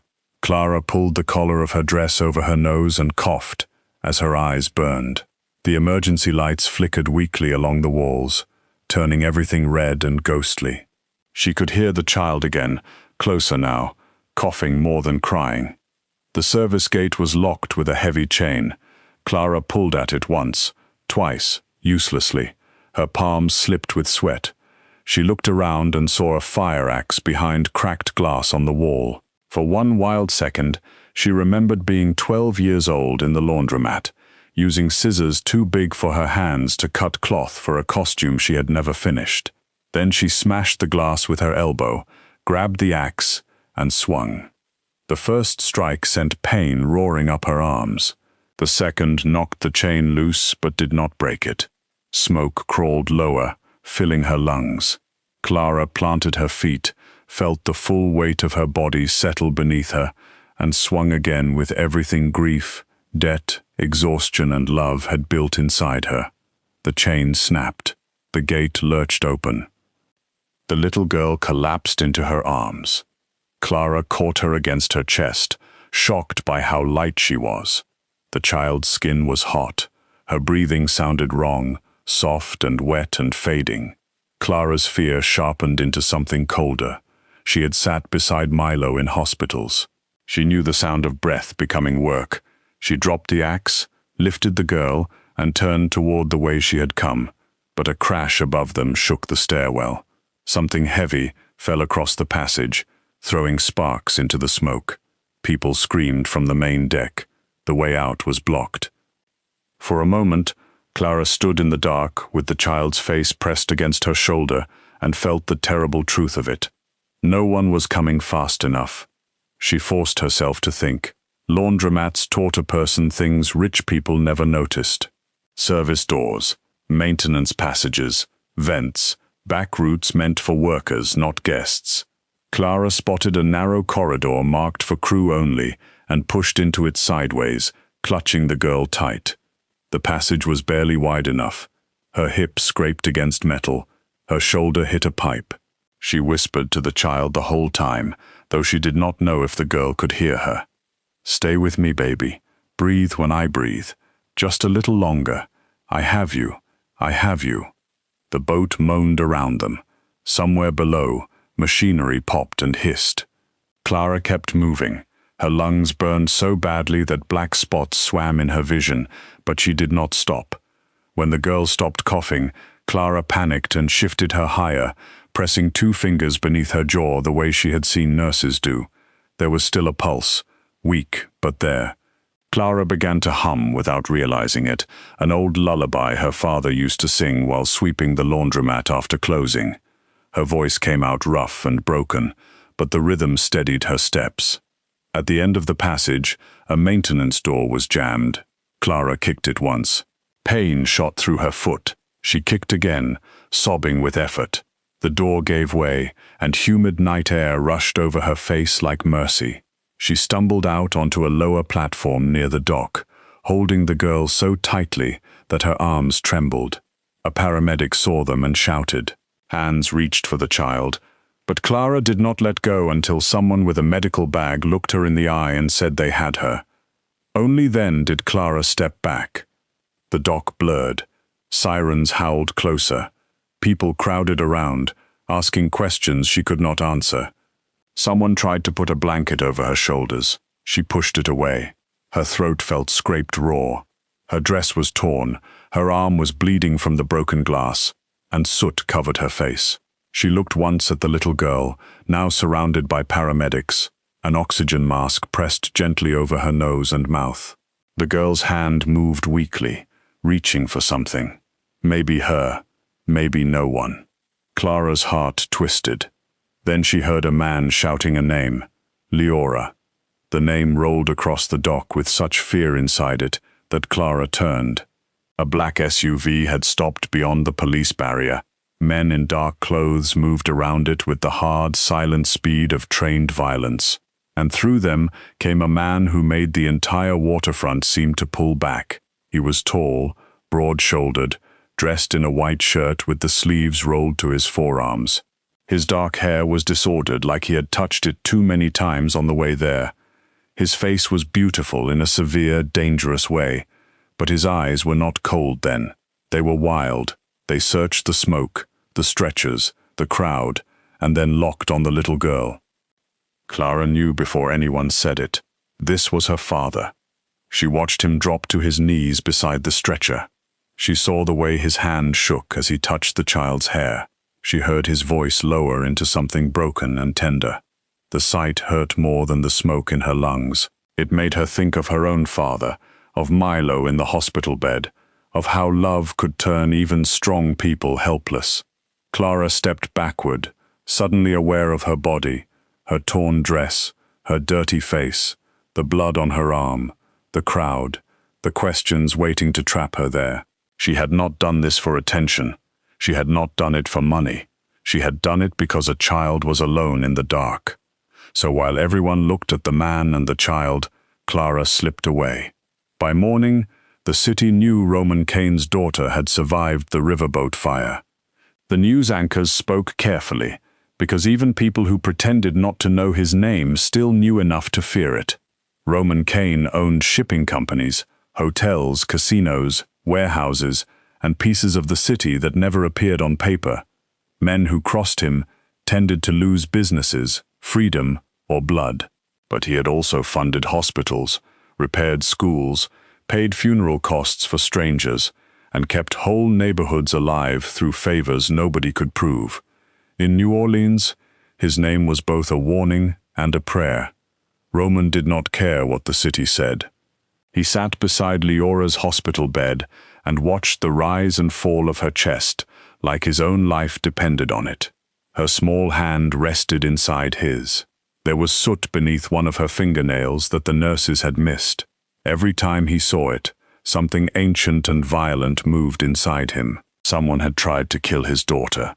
Not scare him, not send a message, kill her. His security chief, Thomas Rook, stood near the door, quiet as stone. Thomas had already confirmed the fire was no accident. A secondary power unit had been damaged before the boat left the dock. Emergency exits on the lower deck had been locked from the outside. The charity event had been a trap, dressed in white tablecloths and champagne. Roman listened without moving. Only his thumb brushed lightly over Leora's knuckles. "Find the woman," he said. Thomas did not ask which woman. Everyone on that dock had already heard the same story. An unknown woman had gone onto the boat while others froze. She had broken a gate, carried Leora through smoke, and disappeared before anyone could take her name. A few witnesses remembered she was heavyset. One said she had kind eyes.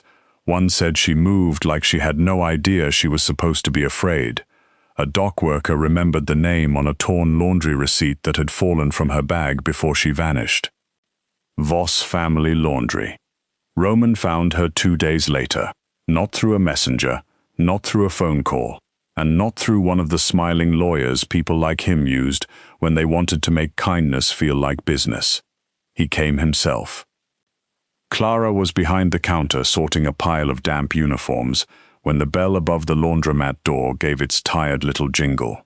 The power had come back the morning before, but the air conditioning had not. The shop was hot, loud, and smelling of soap, wet cotton, and old metal. Clara looked up, ready to tell whoever had entered that the change machine was broken again, and stopped. Roman Kane stood in her doorway. He looked different in daylight, but not softer. He wore a dark linen suit that probably cost more than her building's monthly rent.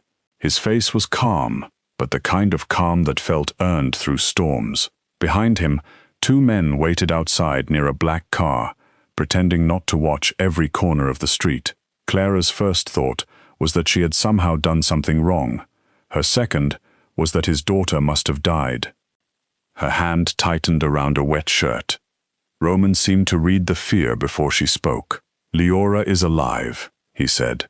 "She is healing." Clara's breath left her so suddenly she had to grip the counter. "Thank God," she whispered. Roman's eyes changed at that. Not much, just enough. He looked at her as if those 2 words had told him something important. "You left before I could thank you," he said. "I did not need thanks. You saved my daughter's life." Clara looked down at the laundry in front of her. The words felt too large for the little shop. "I saw a child trapped. That is all." "That is not all," Roman said quietly. "Many people saw her. You were the one who went in." The dryers tumbled behind them, filling the silence with a low, steady thunder. Clara became painfully aware of the sweat at her temples, the old fan rattling in the corner, the cracked tile floor, and the fact that Roman Kane did not belong in a place where people argued over missing socks. He reached into his jacket and placed an envelope on the counter. "Inside is enough to clear your brother's medical debt, settle the rent dispute on this building, replace every machine here, and move you both somewhere safer. It is not charity. It is a debt." Clara stared at the envelope but did not touch it. For one dizzy second, the room seemed to tilt. Milo's bills, the landlord, the machines, the rotten wiring, the fear that woke her at 3 in the morning and sat on her chest until sunrise. The envelope could change everything. It could make her life wider than survival. It could give her back air. Then she thought of the little girl behind the gate, the weak hand gripping metal, the way nobody else had moved. Clara pushed the envelope back. Roman's gaze sharpened. "No, thank you," she said.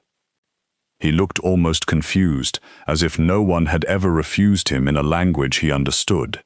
Clara forced herself to meet his eyes.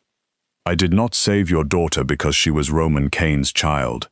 I saved her because she was a child. I am glad she is alive. I truly am. But I am not selling that moment back to you." The laundromat seemed to hold its breath. Outside, one of Roman's men shifted his weight. Roman did not look away from Clara. Most people, when standing in front of him, either shrank, performed, begged, or calculated. Clara did none of those things. She stood there in a faded cotton dress with burn marks near the hem, her soft arms crossed over her body, her tired face lifted toward his, and treated him like a man who needed to hear no. Something in Roman Kane went still. "You are very difficult to thank, Miss Voss," he said. Clara gave him a tired little smile. "I have been called worse." For the first time, something almost like warmth touched his mouth. Then he picked up the envelope and returned it to his jacket. "As you wish." But Roman Kane did not become the most powerful man on the Gulf Coast by accepting defeat gracefully. He kept his promise in the only way he knew how, which meant he did not keep it at all.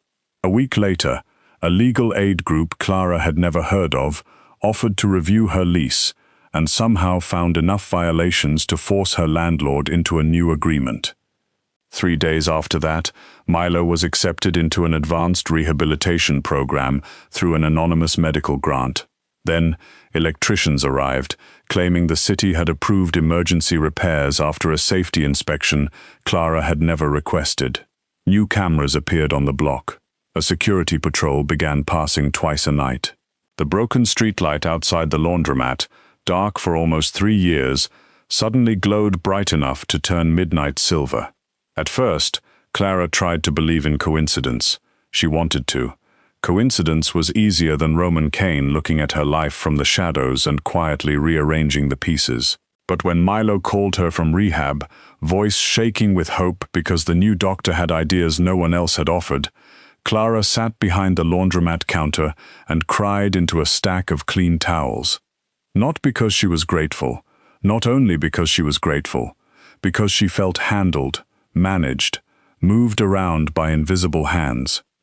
That evening, she closed early and went to the address on the card Roman had left behind. His office was above a restored bank near the old business district, a place with marble columns, brass doors, and security men who looked at Clara as if they had already been told exactly who she was. No one tried to stop her. That made her angrier. Roman was waiting upstairs in a room with high windows and a view of the dark river. He stood when she entered. "Miss Voss, do not Miss Voss me," Clara said, her voice shaking with the force of everything she had been holding back. "You said as I wish. You said it like you understood. Then you went behind my back and started fixing my life like I was one more broken machine in my shop." Roman's expression remained calm, but his eyes did not. "Your brother needed care. My brother needed choice. I needed choice. Gratitude does not give you the right to manage me from a distance." The words struck harder than she expected. She saw it in the small tightening around his mouth. Roman turned away slightly, looking out at the city.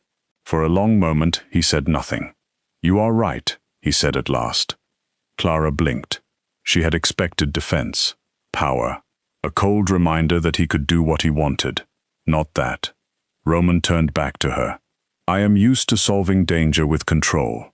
It has kept my daughter alive until now. It has kept my people alive. But you are not one of my businesses, and you are not one of my soldiers. I crossed a line." The apology was quiet, plain, and somehow more disarming than the envelope had been. "I will stop interfering," he said. Clara studied him, searching for the trap. "And the cameras?"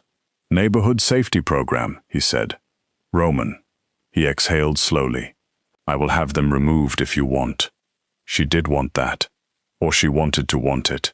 But she thought of the men who came into the laundromat after dark. The drunk customers, the broken lock on the alley door, and the long walks home with keys between her fingers.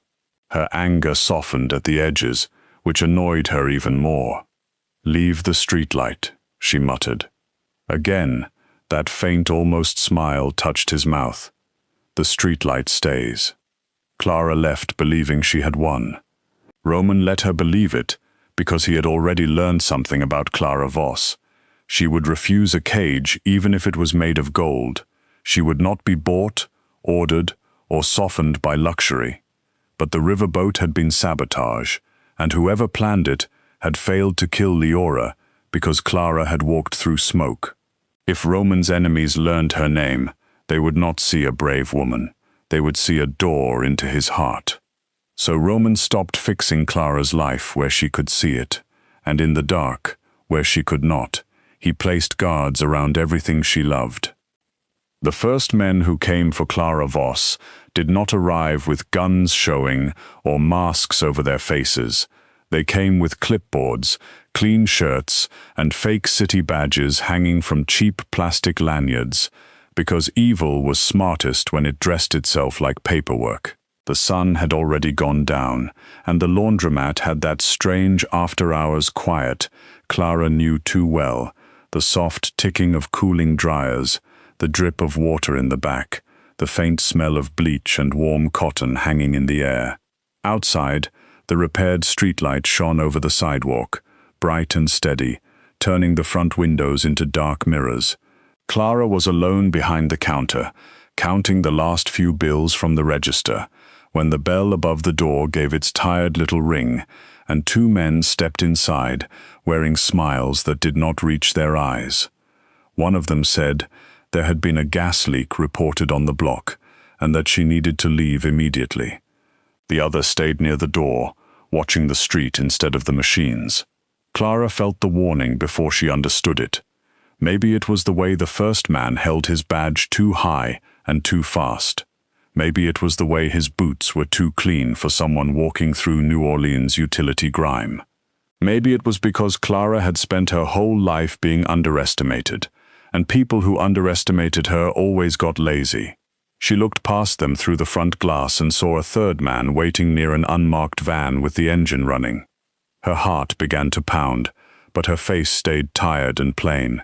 She had survived landlords, hospital billing officers, broken dryers, and customers who screamed over lost socks. Fear was not new to her. She let her hand drift below the counter, where the old metal scoop for detergent sat beside a mug of pens. The man with the fake badge stepped closer and told her there was no time to argue. His smile vanished. He reached for her arm. Clara moved. She flung the scoop full of powdered detergent into his face. The man cursed and stumbled back, clawing at his eyes. The second man lunged from the doorway, and Clara grabbed the rolling laundry cart beside the counter and shoved it hard into his knees. He crashed into a row of folding chairs. Clara turned toward the back room, but the first man caught the end of her dress and yanked. Fabric tore. She grabbed the steaming kettle she used to loosen old stains and threw the hot water across the floor between them, forcing him to jump back with a sharp cry.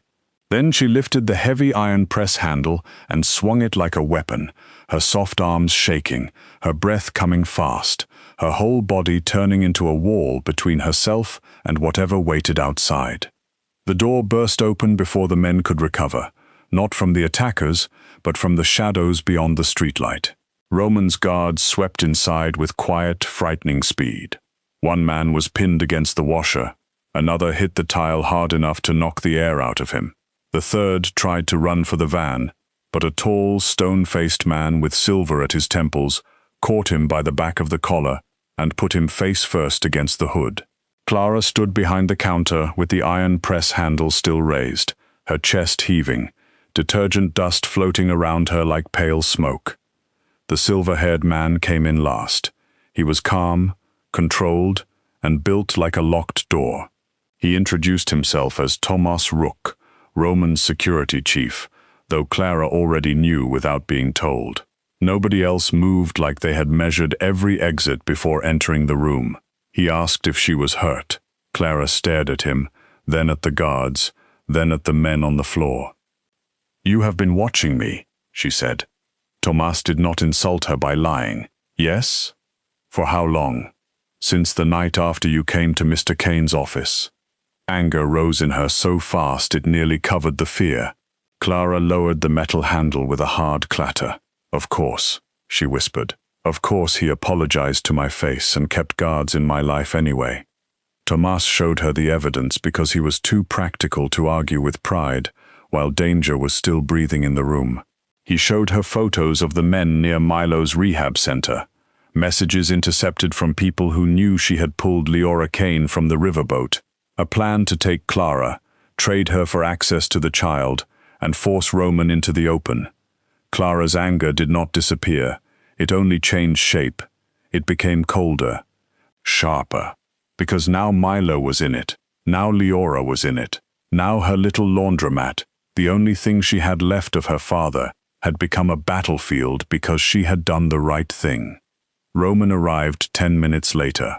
He did not storm in like a king expecting obedience. He came through the door and stopped when he saw Clara standing there with her torn dress, her flushed face, and her hands still trembling from the fight. His eyes moved over her carefully, checking for blood, bruises, fear, and damage. When he saw she was mostly unharmed, something inside his expression loosened, but only for a breath. Then he looked at the men who had tried to take her, and the room seemed to become smaller. Clara did not give him time to speak. "You promised." Roman's jaw tightened. "I promised to stop interfering. You promised to stop managing my life." "I did not promise to let my enemies use you as bait. That is not your choice to make." "No," Roman said quietly, "but keeping you alive is." The words hung between them, heavy and impossible. Clara wanted to hate him for it. She wanted the clean comfort of being right and angry. But one of the men on the floor had a strip of tape in his pocket, another had a syringe, and outside, the van's back seat had been covered in plastic. Clara thought of Milo laughing into the phone from the rehab center. She thought of Leora's small hand gripping the service gate in the smoke. Her anger did not fade, but it had to step aside for the truth. When Roman said she and Milo needed to leave the neighborhood for a while, Clara refused so quickly it sounded like instinct. She would not become a prisoner in some rich man's fortress. She would not let a dangerous man wrap fear in luxury and call it protection. Roman listened. He did not interrupt. Then he said Milo's name. That was what broke her. By midnight, Clara was riding through the dark roads outside New Orleans in the back of a black SUV, with Milo beside her and Roman sitting across from them in silence. Milo tried to make a joke about being kidnapped by a handsome billionaire with frightening cheekbones, but his voice shook at the end. Clara held his hand the whole ride. Roman watched the city fall away through the tinted window, his face unreadable. He did not touch Clara. He did not ask her to forgive him. That almost made it worse. The Kane house was not really a house. It had once been a monastery, built of pale stone and old faith, tucked beyond guarded roads where the marshland opened wide and dark under the moon. Iron gates stood between cypress trees. Lanterns glowed along arched walkways.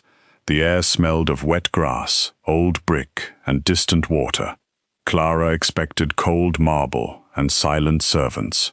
Instead, she found wide wooden halls, a courtyard full of jasmine, walls softened by age, and a child waiting barefoot at the top of the stairs in a blue nightgown. Leora Kane had been through fire and smoke and still looked impossibly small in the great stone house. The moment she saw Clara, her face changed. She did not smile at first. She simply breathed her name like she had been holding it in her chest for days. Clara. Then the little girl ran. Clara barely had time to open her arms before Leora crashed into her. Thin arms wrapping around her waist, face buried against her stomach. Clara froze, overwhelmed by the trust in that small body. Then she held her back. Roman stood at the bottom of the stairs, watching with a look so raw and quiet that Clara had to turn away from it. After that, the monastery began changing in ways no guard could command. Clara did not mean to become part of the house. She had planned to stay distant, polite, temporary. But Leora followed her like a little shadow. She sat in Clara's room while Clara mended a torn shirt for Milo. She asked how sewing machines worked. She wanted to know why thread tangled, why buttons fell off, why some dresses made people feel like princesses and others made them feel like they were pretending. Clara answered every question. She showed Leora how to cut cloth without rushing, how to tie a knot, how to stuff scraps into the belly of a tiny cloth rabbit until it became soft and real. Leora's nightmares did not vanish. Some nights she woke screaming because she smelled smoke that was not there. Roman would reach her room first, always. But Clara learned that sometimes a child did not need a powerful father pacing like a wounded animal. Sometimes she needed a warm hand, a damp cloth, a low voice, and permission to be afraid without being treated like broken glass. Clara sat beside her bed and told her ordinary things, how Dryers ate quarters, how Milo once tried to dye his sneakers blue and stained the bathtub for a month, how her father believed lost socks were proof that tiny laundry ghosts existed and had terrible fashion sense. Slowly, Leora began to laugh again. Roman noticed everything. He noticed that his daughter stopped flinching when doors closed, He noticed the little cloth animals lined along her pillows. He noticed drawings taped to her wall, most of them showing a round woman with dark hair, carrying a small girl through smoke, always with bright yellow light around them. He noticed that Clara never softened the truth too much, never lied to Leora with empty promises, and never treated her like a princess locked in a tower. She treated her like a child who had survived something terrible, and still deserved jam on toast, crooked stitches, silly songs, and a bedtime story that did not end in fear. Roman began coming home earlier. At first, he told himself it was for Leora. Then he told himself it was because enemies were moving, and he needed to be near the secure command rooms beneath the monastery. Then one evening he found Clara in the courtyard, hanging little strips of colored fabric from a line so Leora could choose pieces for doll dresses, and he stood under the archway for a long time without saying a word. Clara looked up and caught him watching. Most women Roman knew either performed for his gaze or hid from it. Clara did neither. She pinned a red square of cloth to the line and asked if mafia kings had any useful opinions about button colors. Roman said black. Clara said that was the saddest answer anyone had ever given. Leora chose yellow. Milo, who had been sitting nearby in his wheelchair with a lemonade balanced on one knee, declared yellow the only morally acceptable choice. Roman looked at the three of them, at the colored fabric moving in the warm evening breeze, at his daughter laughing in the courtyard, where no one had laughed freely in years, and felt something inside him ache with dangerous hope. But outside the monastery, the war was tightening. Roman's men moved against the rival syndicate, yet every move seemed to fail before it began. A warehouse was empty minutes before his team arrived. A legal shipment tied to one of his clean companies was sabotaged at the port. A meeting with union leaders was ambushed by police acting on an anonymous tip. Safe houses became unsafe. Routes became traps. Roman trusted very few people, but someone close was breathing secrets into enemy hands. Clara saw it before most of his men did, because Clara knew what it meant to be invisible. People forgot she was in the room. They spoke around her while she hemmed curtains, repaired Leora's dress, or sat beside Milo near the window.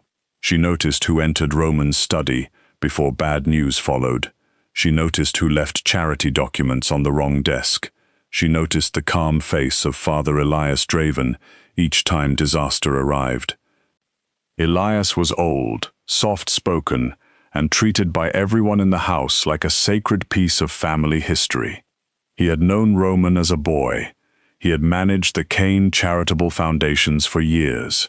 He walked slowly, blessed children on the forehead, and wore grief like a holy garment. Roman trusted him in a way he trusted almost no one. That was why Clara did not speak at first. She watched. She wrote things down. Times, names, doors closing, calls made. The pattern grew until it no longer felt like suspicion. It felt like proof. When Clara brought it to Roman, he rejected it, not cruelly, not loudly, but with a pain that made his voice go flat. "Not Elias," he said. Clara sat across from him in his study, her notebook open on the desk between them. "I am not asking you to believe me because I feel something. I am asking you to test it." He looked at the pages, then at her. Clara's voice softened. "Memory can lie when love is holding it too tightly." That was the sentence that reached him. Roman gave Elias false information about a transfer of incriminating ledgers through an abandoned sugar refinery outside the city. No such transfer existed. Thomas placed men in the dark and waited. Near dawn, the rival syndicate arrived exactly where Elias believed the ledgers would be. The betrayal did not make Roman rage at first. It made him silent. For hours after Elias disappeared, Roman stood alone in the old chapel at the center of the monastery. Clara found him there as sunlight pushed through stained glass and painted his shirt in broken colors. He looked less like a feared man and more like a boy who had just learned the hand that raised him had also held the knife. Elias had sold information for years. He had helped enemies move around Roman's defenses. He may have known about the attack that killed Roman's wife. He may have helped make Leora motherless. Clara did not touch him until he reached for her first. When he did, it was only his hand closing around hers, but the gesture felt more intimate than any confession. His fingers were cold. Clara stood beside him in the colored light and did not tell him it would be okay. Some things were not okay. Some things only became survivable because someone stayed. Elias ran because guilty men always believed one last desperate move could save them. He had no army left, no safe road, no clean escape. But he knew Roman's heart.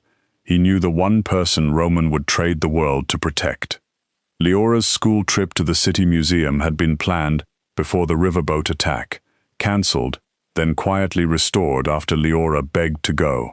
Roman had doubled security. Tomas had checked every staff list. Clara went along because Leora asked her to help with a small notebook of costume sketches in the historical clothing exhibit. The museum was cool, quiet, and full of polished floors that reflected the soft glow of display lights. For a while, Leora was only a child again, pointing at old gowns behind glass, whispering that Clara could make something prettier. Then Clara saw Elias. He was dressed as a volunteer, his hair hidden under a cap, his shoulders curved, his face turned slightly away. But Clara knew the shape of him. She knew the careful stillness. She knew the kind old eyes that had never looked surprised when Roman's plans failed. Her body went cold. She did not scream. She did not run wildly. She took Leora's hand and told her they were going to look at something special. With her other hand, she sent Roman the hidden message Tomas had made her promise to use if anything felt wrong. Then she guided Leora away from the group and into the closed restoration wing, where cloth-covered displays and wooden crates waited in dim rows. Leora sensed the fear. Clara could feel it in her small fingers. "Is it smoke again?" Leora whispered. "No, baby," Clara said softly. "This time we are ahead of the fire." Elias followed. His voice came from the far end of the corridor, gentle and terrible. "Leora, child, come here. Your father is confused. Miss Clara does not understand." Clara locked the first door behind them. Elias had a key. She dragged a crate across the next hallway. He shoved through it. She pulled Leora into a costume storage room filled with old theater garments, fabric racks, masks, hats, and painted scenery from forgotten exhibits. It smelled of dust and velvet. Clara pushed Leora behind a row of hanging coats and pressed a finger to her lips. "No matter what you hear, stay hidden." The door shook. Elias called her selfish, then foolish, then dangerous.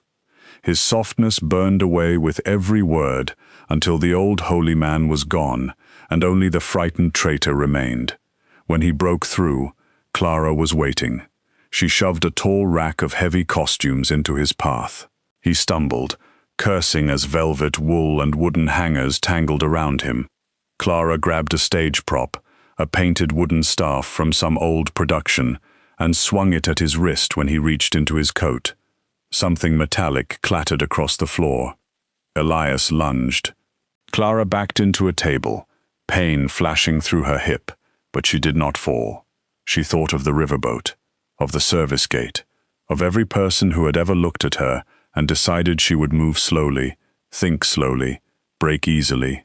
She grabbed a bolt of heavy fabric and threw it over his head, twisting hard. Elias shouted, blinded, fighting the weight of it. Clara used all of herself then, every pound, every stubborn breath, every year of carrying loads alone, and drove him backward into the racks. Roman arrived like a storm held in human form. Tomas was with him. Guards flooded the room. Elias was dragged down alive, still wrapped in torn fabric, still spitting excuses that sounded smaller each time he said Roman's name. Roman did not look at him first. He looked for Leora. The little girl crawled out from behind the coats and ran into his arms. Roman held her so tightly Clara had to look away. Then Leora reached one hand back for Clara. That was how Roman found them, his daughter tucked against his chest, her other hand holding the woman who had saved her twice. Elias's arrest opened the old world like a rotten wall. Ledgers, accounts, officials, judges, syndicate routes, shell charities, and years of buried crimes came loose one after another. Roman could have answered betrayal with blood. Everyone expected him to. Some even waited for it. But he had seen his daughter hiding in a museum storage room because men kept feeding violence and calling it legacy. He had seen Clara stand between a child and danger with nothing but fabric, instinct, and courage. For the first time in his life, Roman Kane understood that power, which could only protect by destroying, would one day destroy what it loved. So he made a different choice. He turned the evidence over to federal investigators through lawyers clean enough to survive the storm. His enemies were arrested. Corrupt officials were exposed. Businesses that had lived in shadows were cut loose, sold, or rebuilt under names that could stand in daylight. Men who had served Roman only because they feared him left. Men who stayed learned new rules. The Kane Empire did not vanish, but it changed. It became smaller in some ways, cleaner in others, and far less hungry. When the danger finally passed, Clara packed her bags. Roman found her in the courtyard folding Leora's cloth animals into a box so the child could keep the ones she loved most. For a moment, he looked like he might argue. The old Roman would have. The old Roman would have built a beautiful reason she should stay, and placed guards around it until it looked like love. But this Roman had learned that safety without choice was only another locked gate. "You are leaving," he said. Clara nodded. "Milo needs home. So do I." Roman looked toward the open doors where Leora was helping Milo choose which little rabbit belonged in the front of the box. "And you?" Clara's throat tightened. "I need to remember what my life feels like when nobody is holding it for me." He accepted that because he loved her enough not to make his love another kind of pressure. He sent no envelope. He made no secret arrangements. He only had Tomas drive Clara and Milo back to their neighborhood, and watched from the monastery steps as the car disappeared through the trees. Voss Family Laundry reopened 2 weeks later, but it did not return as the same tired little shop. Clara cleared out the front half, painted the walls a warm cream, and hung fabric from wooden shelves her father would have loved. One side still had washers and dryers, because bills did not vanish just because a woman survived a mafia war. But the other side became Clara's sewing and alteration studio. She made dresses, jackets, skirts, and soft, bright clothes for women who were tired of being told to hide. Fat women came first from the neighborhood, then from across the city. They cried in fitting rooms because Clara did not ask them to shrink. She asked them what they wanted to feel like when they walked into a room. Milo handled appointments from the front desk and became very serious about window displays. He claimed the shop needed drama. Clara told him one Roman Kane in her life was enough drama for any woman. Milo said Roman had excellent posture and should be studied for branding purposes. Roman started visiting with Leora on Saturday afternoons. At first, he said he was only bringing his daughter because she missed Clara. Then he came with a torn cuff. Then with a button that did not match any shirt Clara had ever seen him wear. Then with coffee exactly the way Clara liked it, though she had no memory of telling him. He never pushed. He never asked for more than she gave. He sat in the corner while Leora chose fabrics, and Milo lectured him about thread color. Sometimes Clara caught Roman looking around the shop with quiet wonder, as if steam, laughter, and ordinary noise were treasures he had spent his whole life too rich to afford. Slowly, without a grand confession, he became part of the place. The laundromat no longer felt like the grave of Clara's dreams. It became the ground where they grew back. There were still hard days. Machines broke. Customers complained. Milo had pain. Leora still had nightmares sometimes. Roman still carried shadows in him that would not disappear just because he had stepped into the light. But love, Clara learned, did not need everything to be perfect. Sometimes it only needed people who kept choosing to come back gently.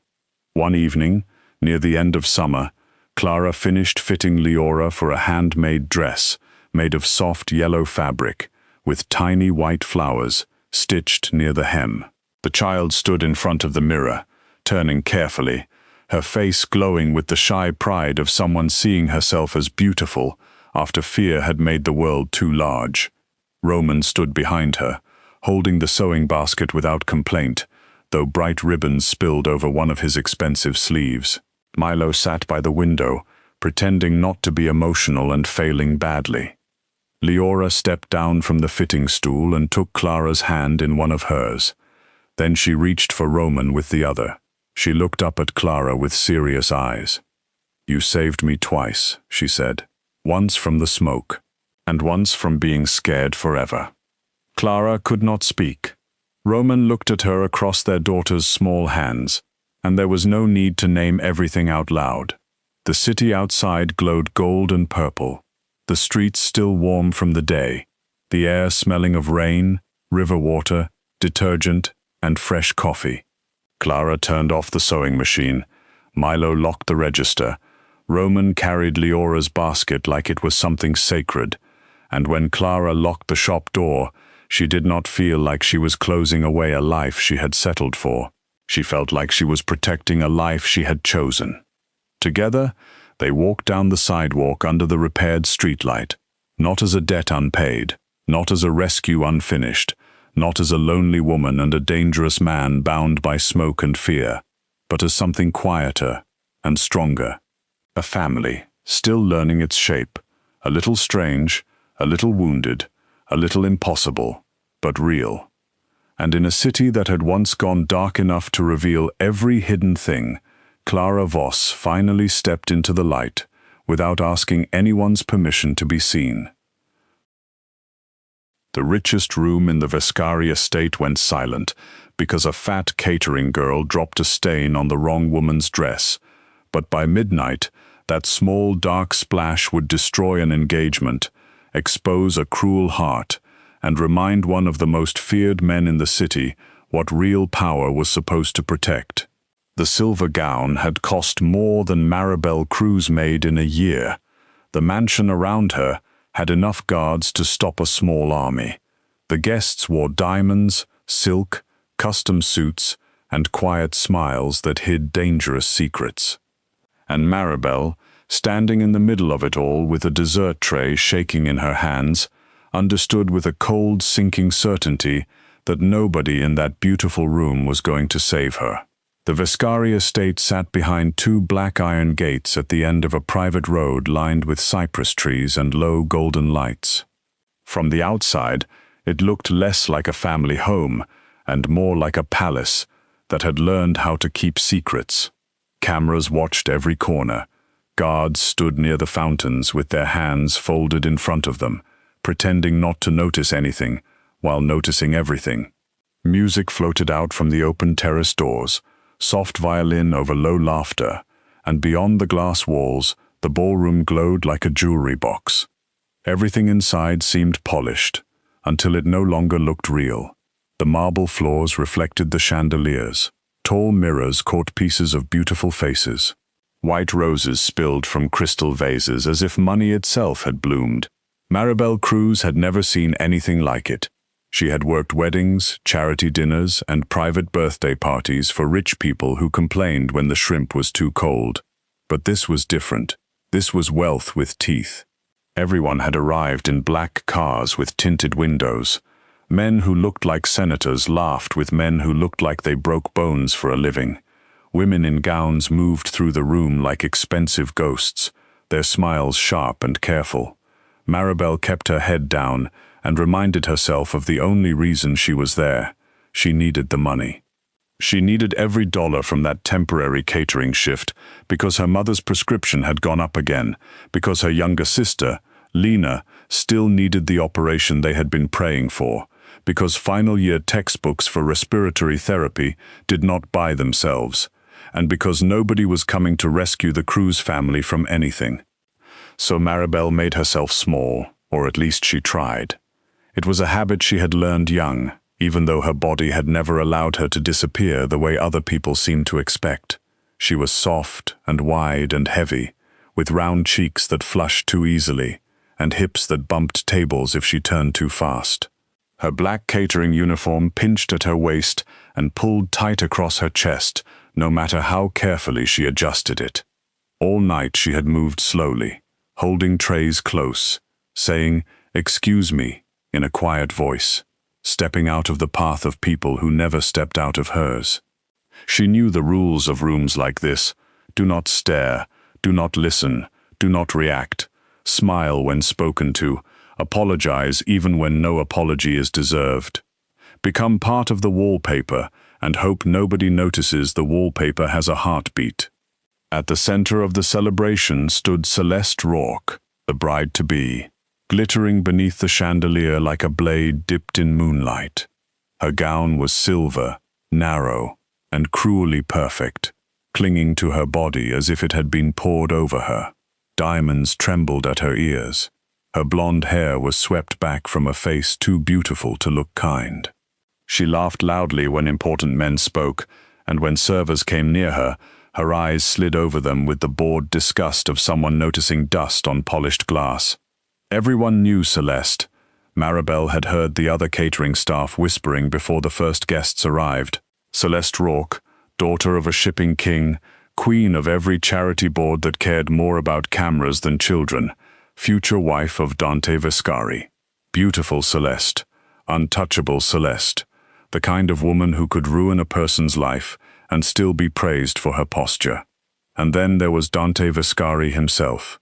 Marabel had only seen him from a distance at first, but even that was enough. He stood near the terrace doors in a black suit that looked simple until the light moved across it and revealed the cut of money. He was tall, broad-shouldered, and still in a way that made every other man look restless. He did not laugh often. He listened more than he spoke, and when he did speak, people leaned closer.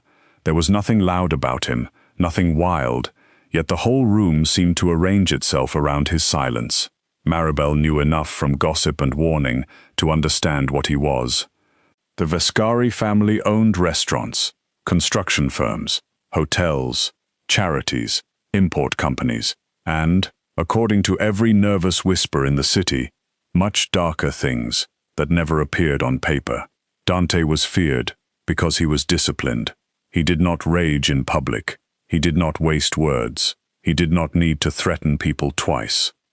That was why Marabel avoided him more carefully than anyone. A man like that did not belong in the same sentence as a woman like her. He lived inside storms with marble floors. She lived in a two-bedroom apartment where the kitchen faucet coughed before giving water. He wore power like a second skin. She wore a catering apron that smelled faintly of dish soap and roasted chicken.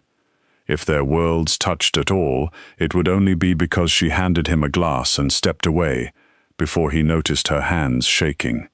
By 10 o'clock, the party had grown louder. Champagne had softened voices. The violinists had changed to a small jazz band. Waiters moved through the ballroom with trays of tiny desserts arranged like gems.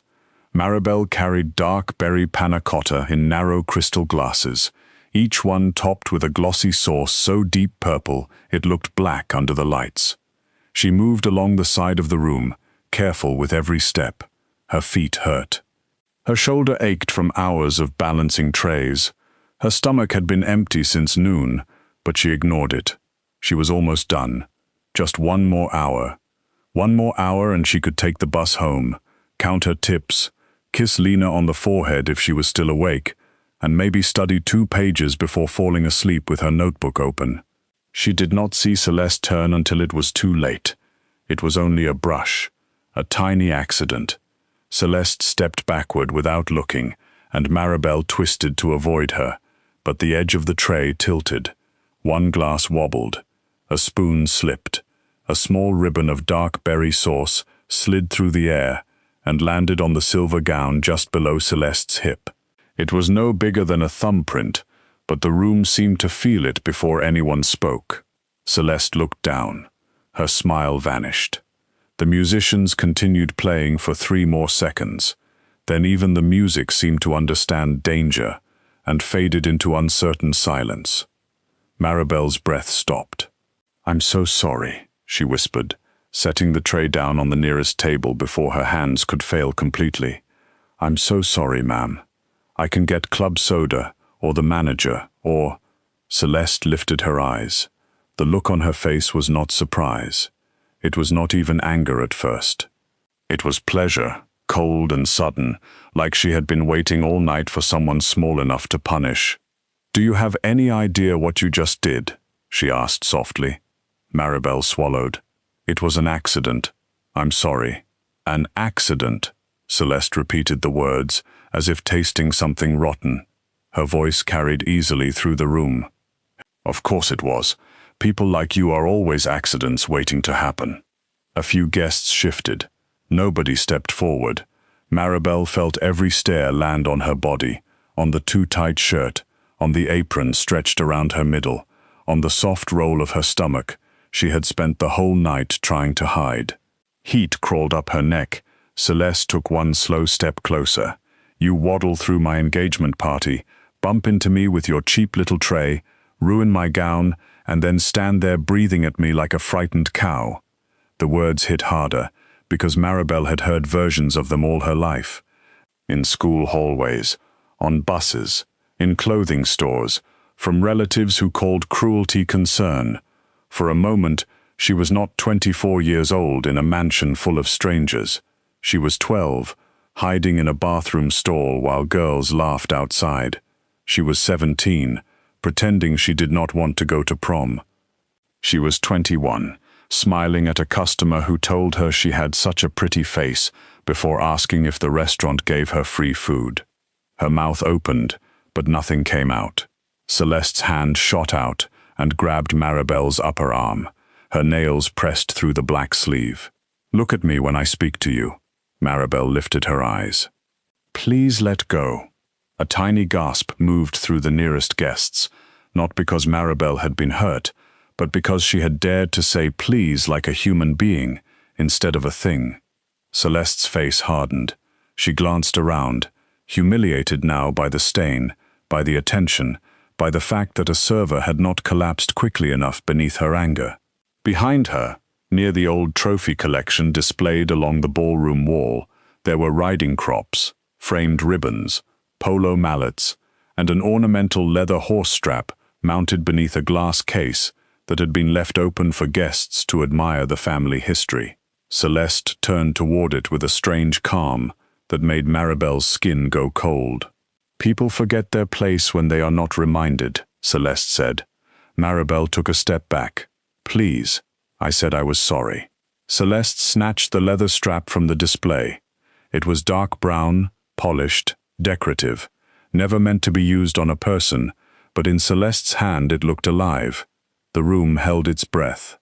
Marabel looked around, desperate, searching for one face that showed anything beyond shock.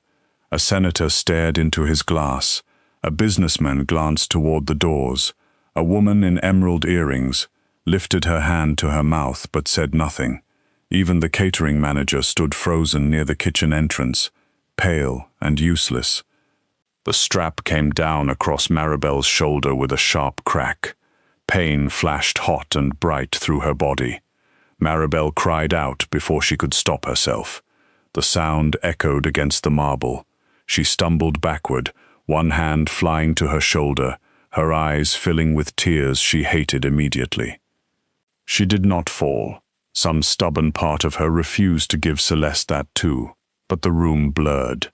The chandelier turned watery. The stain on Celeste's dress, that stupid little dark mark, seemed to glow like the beginning of a curse. Celeste raised the strap again. This time, a voice cut through the ballroom. "Put it down." It was not shouted. It did not need to be. 2 words, low and controlled, and every person in the room turned as if pulled by the same invisible string. Dante Vascari stood at the edge of the crowd. He had not been there moments before. Maybe he had come from the terrace. Maybe from a private meeting, Marabel did not know. She only knew that the air changed when he entered it. His face was calm, but there was something in his eyes that made even the guards at the doors go still. Celeste lowered the strap halfway, her expression flickering between fury and calculation. "Dante, this girl ruined my gown." Dante's gaze moved from the stain to the tray, from the tray to Marabel's shaking hand, then to the red mark already rising across the top of her shoulder. His jaw tightened once, only once. Somehow that small movement frightened the room more than shouting would have. "I saw enough," he said. Celeste laughed, bright and brittle. "You saw a clumsy servant embarrass me in front of half the city." "No," Dante said. "I saw my fiancé strike an employee under my roof while my guests stood silent." The word fiancé landed like a door closing. Celeste's smile twitched. "You cannot be serious. She is temporary catering staff. She will be gone tomorrow. I am your future wife." Dante walked toward Marabel. Not Celeste, Marabel. The crowd parted without being asked. Marabel tried to step back, but her legs would not obey. Dante stopped at a respectful distance, close enough that she could see the dark concern beneath his controlled expression, far enough that he did not trap her against her own fear. "What is your name?" he asked. Marabel's throat felt tight. "Marabel Cruz." "Miss Cruz," he said, and the simple respect of that title almost broke her worse than the strap had. "Are you hurt anywhere besides your shoulder?" "I'm fine," she whispered automatically. "No," Dante said, his voice quieter now. "You are being brave. That is not the same thing." The words slipped into her chest and found a place no one had touched in years. Her lips trembled. She looked away before more tears could fall. Dante turned slightly, and his voice sharpened. "Dr. Bianchi, now." An older man in a navy suit moved quickly from the far side of the room. Marabel had assumed he was another guest, but he opened a black medical bag so smoothly that she understood he had been waiting nearby for emergencies rich families never admitted they expected. Dante nodded toward a sitting room off the ballroom. "Examine her shoulder, document everything. Make sure she has whatever she needs." Celeste's face went pale with rage. "You are making a spectacle over nothing." Dante looked at her then, fully. For the first time that night, Celeste seemed smaller than her diamonds. "The spectacle began when you picked up the strap. She ruined my gown. You ruined your name." A murmur moved through the room, soft and hungry. Celeste heard it. Her eyes flashed. "You are humiliating me for hired help?" Before Dante could answer, another voice rose from near the front of the room, thin with age but steady as stone. "Careful, Celeste. That phrase has ended better families than yours." Everyone turned again.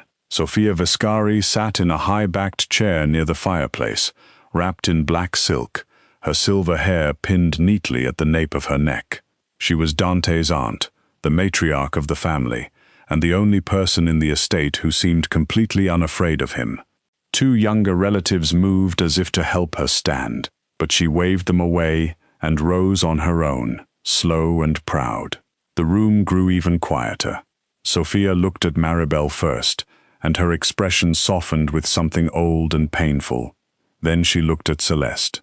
"When I was 19, I worked in a kitchen in a house very much like this one. Not as grand, maybe, but grand enough to make cruel people believe God had personally assigned them better chairs.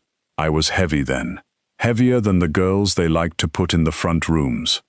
I carried soup, scrubbed pans, slept 6 hours if I was lucky, and sent half my pay to my mother. One evening, I spilled cream on the sleeve of a woman who believed lace made her holy. She called me names I still remember, though I wish I did not. Then she slapped me in front of a dinner party. Hard enough that my ear rang for 2 days. Nobody moved. Even Celeste seemed caught, unwillingly, by the old woman's voice. Sophia continued. Most people in that room looked away. A few smiled, because they were relieved it was not them. But one man stood up. He was not gentle. He was not innocent. Many feared him, and many had reason to. But he understood one rule better than the polished cowards around him. A person with power who hurts the defenseless is not strong. A person with power who protects them is remembered. Dante's face changed at the edges. Marabel saw it, the faint pull of grief and devotion. This was not just a story. This was family scripture. "That man became my husband," Sophia said. "He helped me finish school. He taught me the books. I taught him which men at his table were fools. We built half of what this family became because he knew better than to mistake a kitchen uniform for an empty mind." Her eyes settled on Celeste with quiet finality. "Tonight you showed us what you do when no one below you can fight back. That is the truest introduction you have ever given." Celeste's hand tightened around the leather strap, as if she had forgotten she still held it. Then, slowly, she dropped it onto the marble. The sound was small, the meaning was not. Dante looked at the strap, then at Celeste. Whatever duty, arrangement, ambition, or family strategy had held that engagement together seemed to leave him in a single breath. "The engagement is over." Celeste stared at him. "You don't mean that." "I do. My father will pull every investment from your foundation. My family will make sure every paper in this city calls you unstable. Your father may call whoever he likes. You would throw away an alliance over her?" Celeste pointed at Marabel, and the ugly disbelief in her voice made Marabel flinch. Dante stepped between them, not dramatically, not for show, but with the natural instinct of a wall becoming a wall. "No, I am ending it because of you." For the first time all night, Celeste looked around and understood that beauty could not save her from what everyone had seen. Phones were half hidden in hands. Guests were whispering. The stain on her gown no longer looked like the worst thing that had happened to her. It looked like the only honest mark she wore. Dante gave one short nod to the guards. "Escort Miss Rourke from the estate. Return her belongings tomorrow. She is not to enter this property again." Celeste's mouth opened, but no sound came out. Two guards approached with careful politeness, which somehow made the humiliation sharper. She did not fight them. Celeste Rourke was too trained for public beauty to be dragged. She lifted her chin, gathered the wounded remains of her pride, and walked out beneath 100 watching eyes, silver gown shining, dark stains spreading like a secret that had learned how to speak. Only when the ballroom doors closed behind her did Marabel realize she was shaking. The pain in her shoulder pulsed with every heartbeat. Dr. Bianchi touched her elbow gently and guided her toward the sitting room. She wanted to tell him she needed to get back to work. She wanted to apologize for delaying dessert service. She wanted to disappear before someone decided all of this had somehow been her fault after all. But Dante's voice followed her, calm and absolute. "No one from the catering staff is to lose wages for tonight. Pay them double. The party is over. The party is over." The words moved through the estate like a spell breaking. Guests began to leave in nervous clusters. The music did not start again. The roses still smelled sweet. The chandeliers still burned. But the room was different now, stripped of its dream. Marabel sat in the quiet sitting room while the doctor examined her shoulder and asked careful questions. Nothing was broken. The skin was bruised and raised, painful but not dangerous. He cleaned it, gave her an ice pack, and spoke kindly enough that she nearly cried again. Dante entered only after the doctor asked her permission. That surprised her. Everything about him suggested he was a man who entered rooms because he owned them, yet he waited at the threshold until she gave a small nod. He came in without his audience, without the heavy silence of the ballroom around him. Up close, he looked younger than his reputation and older than his age, as if responsibility had carved shadows beneath his eyes. He held himself carefully, like he knew his presence could frighten people, even when he meant no harm. "Miss Cruz," he said, "what happened tonight was my failure." Marabel blinked at him. "You didn't hit me. It happened in my home, under my protection. That makes it mine to answer for." She looked down at the ice pack against her shoulder. "I really don't want trouble. I can sign whatever I need to sign. I just need to go home." Something unreadable crossed his face. "Are you afraid I will punish you for being hurt?" The question was too direct. Marabel gave a small, exhausted laugh with no humor in it. "People punish you for less." Dante was silent for a moment. Outside the sitting room, voices faded as guests disappeared down the hall. Somewhere far away, a car engine started. The estate was returning to itself, but Marabel knew she never would. Not completely. "My aunt asked the catering manager about you," Dante said. She was concerned. Marabel stiffened. "About what?" "About whether you had someone to drive you home. About why you accepted a last-minute shift during exam week. About why your hands are raw from dishwork when your file says you are studying respiratory therapy." Marabel closed her eyes. Of course they had checked. People like the Vascaris did not ask questions the normal way. "I need the money," she said quietly. "For school? For everything." Dante did not interrupt. That made it worse somehow, because silence invited honesty. Marabel was tired enough to give it. "My mom's a widow. She cleans offices at night. My sister Lena was in an accident last year, and she needs reconstructive surgery. Insurance covered some things, but not enough. It never covers enough. I work catering, grocery delivery, weekend front desk shifts, whatever I can get. I'm almost done with school, and if I can just finish, I can get a real hospital job. Benefits, steady pay. Maybe we can breathe after that." The corner of Dante's jaw flexed. This time his anger did not feel like a storm about to break. It felt like a door closing against the cold. "I have a legitimate charitable foundation," he said. "It funds medical care, scholarships, family assistance. Tomorrow morning, the foundation will contact your sister's hospital and your school. Her surgery will be paid for. Your remaining tuition will be paid for. Any transportation, medication, follow-up care, also covered." Marabel stared at him, the words reaching her one by one but refusing to make sense. "No." Dante's brows drew together. "No? I mean, thank you, but no. I can't owe you that. I can't owe your family that. You will owe me nothing. That's not how people like you work." A faint, almost sad smile touched his mouth. "You are right to be careful." "I'm serious." "So am I." He took one step closer, then stopped when he saw her fingers tighten around the ice pack. "This will go through the foundation. Proper documents. No favors hidden in the dark. No debt. No demand. You may have a lawyer review everything before you accept. You may refuse all of it if you choose. But if your sister needs care and your education is the thing that will free your family, then pride should not be the wall that keeps help out." Marabel hated that her eyes filled again. She hated it because she wanted to be stronger than this room, stronger than Celeste's voice, stronger than the ache in her shoulder and the sudden dangerous kindness of a man she had every reason to fear. "Why?" she whispered. Dante looked toward the closed ballroom doors, then back at her. "Because my aunt is right. Power means nothing if it only protects itself."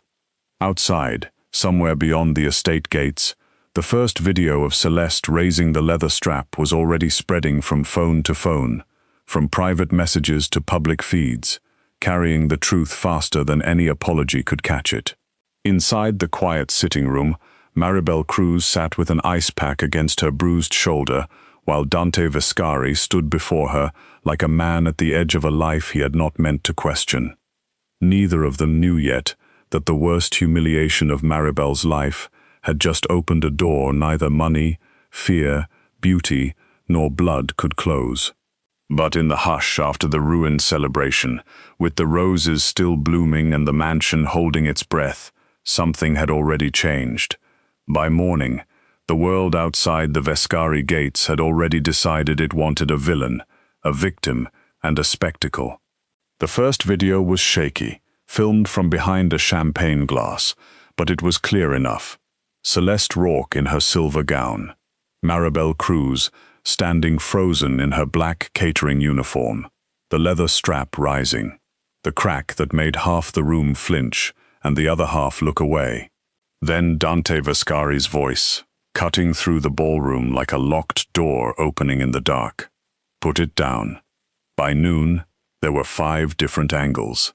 By evening, there were slow-motion clips, news anchors, gossip pages, angry comments, and old photographs of Celeste smiling at charity galas beside children whose names she had never learned. The city that had praised her beauty for years suddenly studied her face and saw something it could not unsee. Marabel did not watch the videos at first. She sat at her mother's kitchen table with a mug of coffee growing cold between her hands, while her phone buzzed so many times that Lena finally turned it over and slid it beneath a folded dish towel. Their apartment was small, warm, and cluttered with the soft evidence of survival. A pharmacy bag on the counter, respiratory therapy flashcards stacked beside a bowl of oranges, Lena's medical folder held together with a cracked rubber band.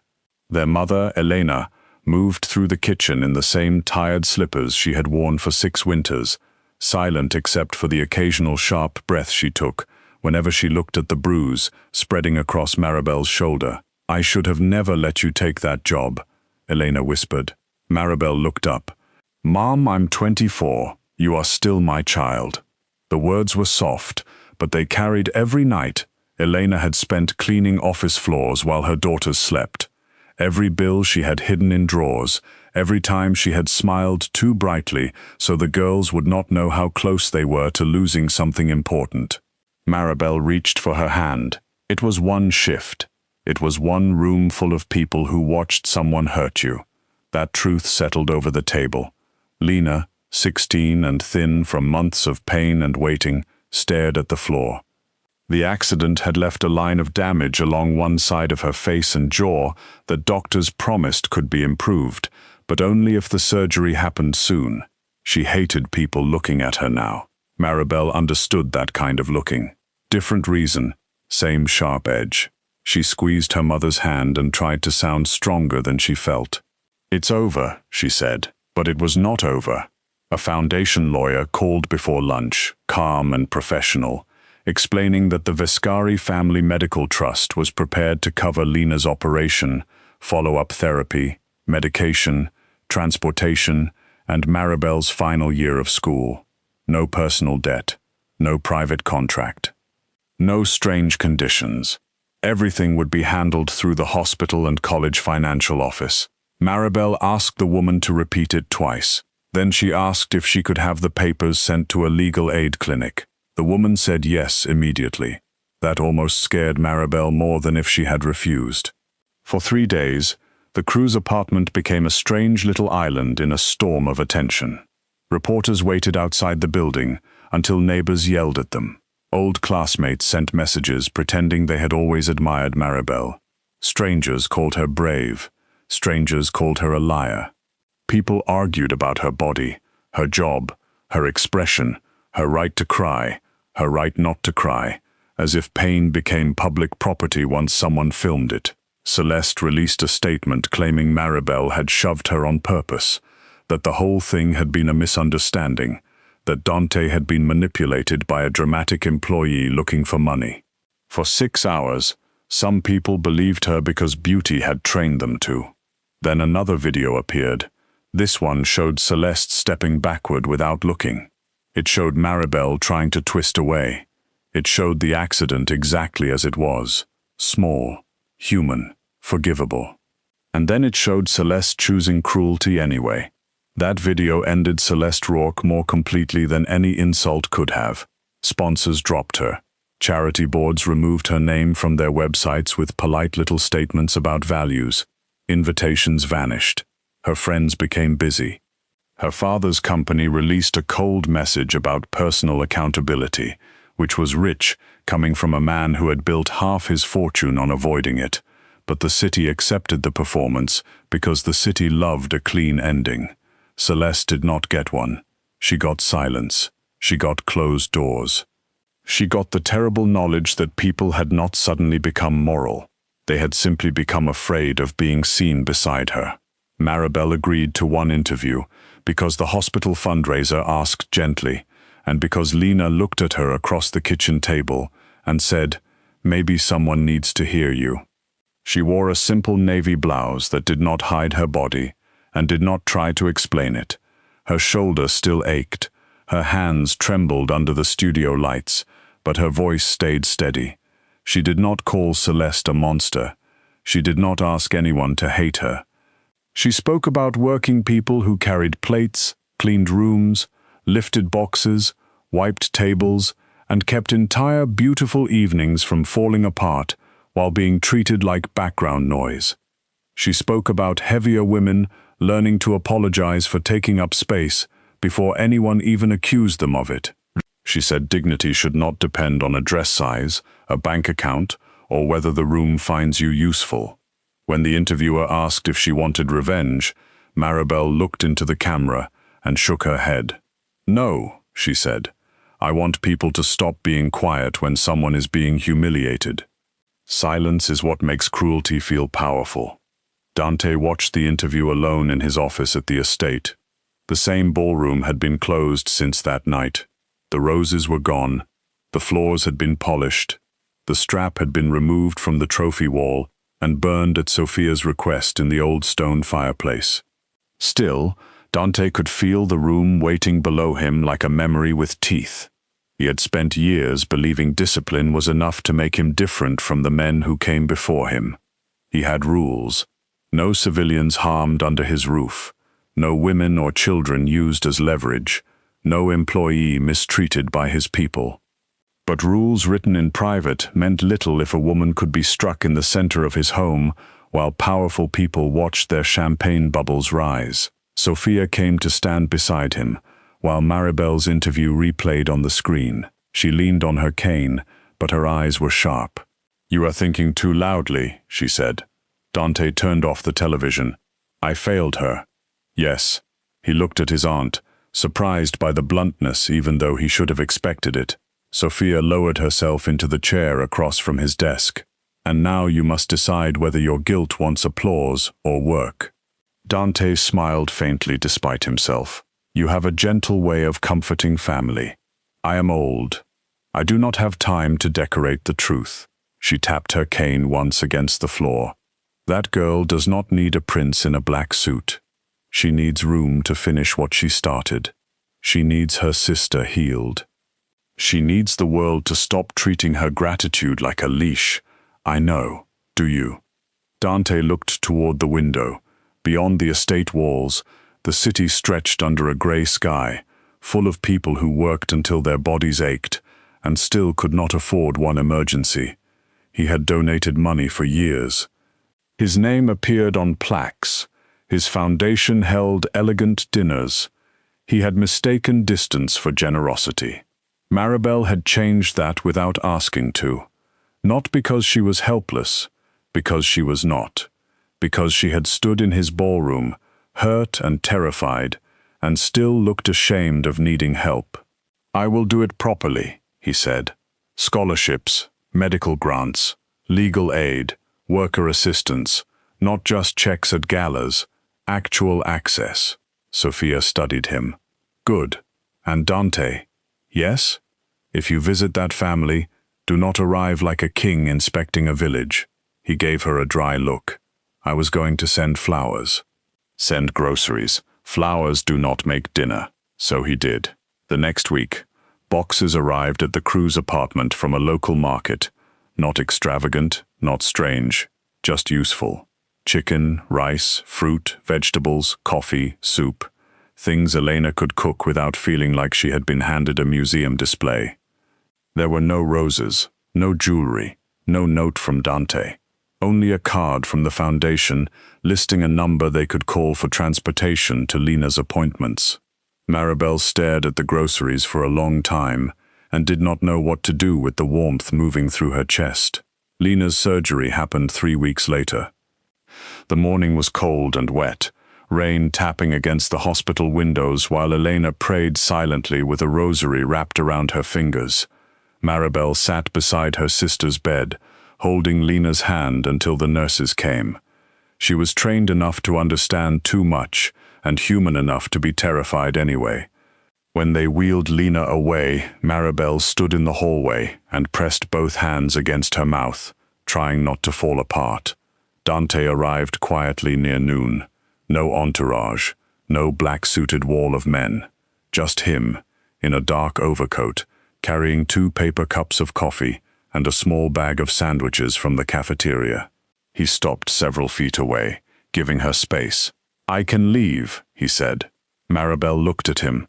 He seemed almost out of place beneath the fluorescent lights, too controlled for the plastic chairs and vending machines, but he had made himself smaller somehow, less like a feared name.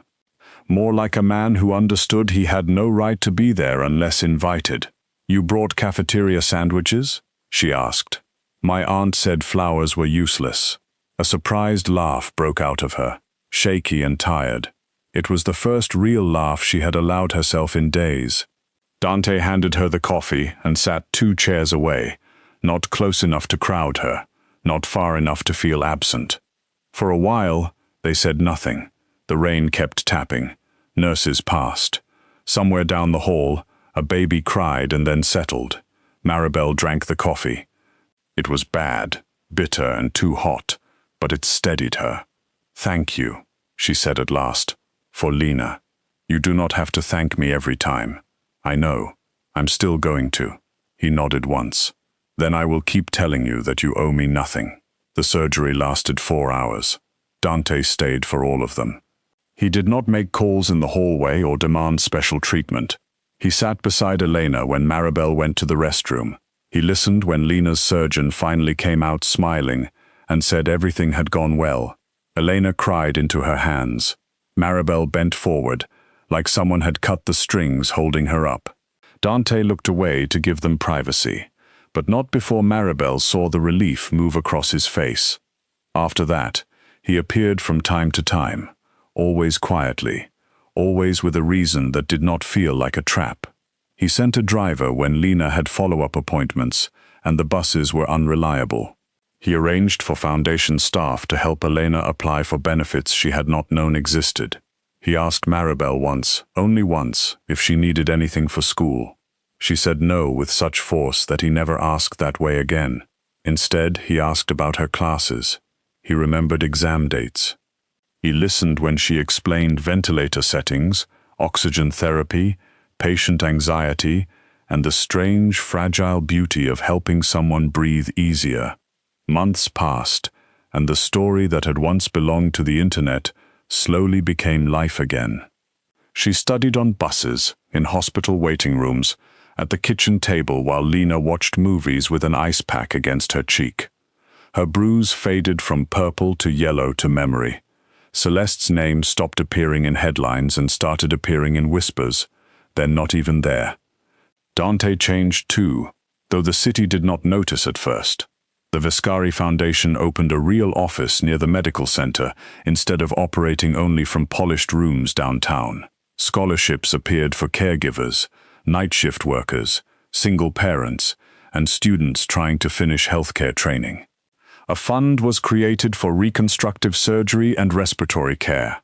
Sophia insisted on a board seat for 2 nurses, 1 restaurant worker, and a retired school janitor who trusted nobody in a suit and therefore became her favorite person immediately.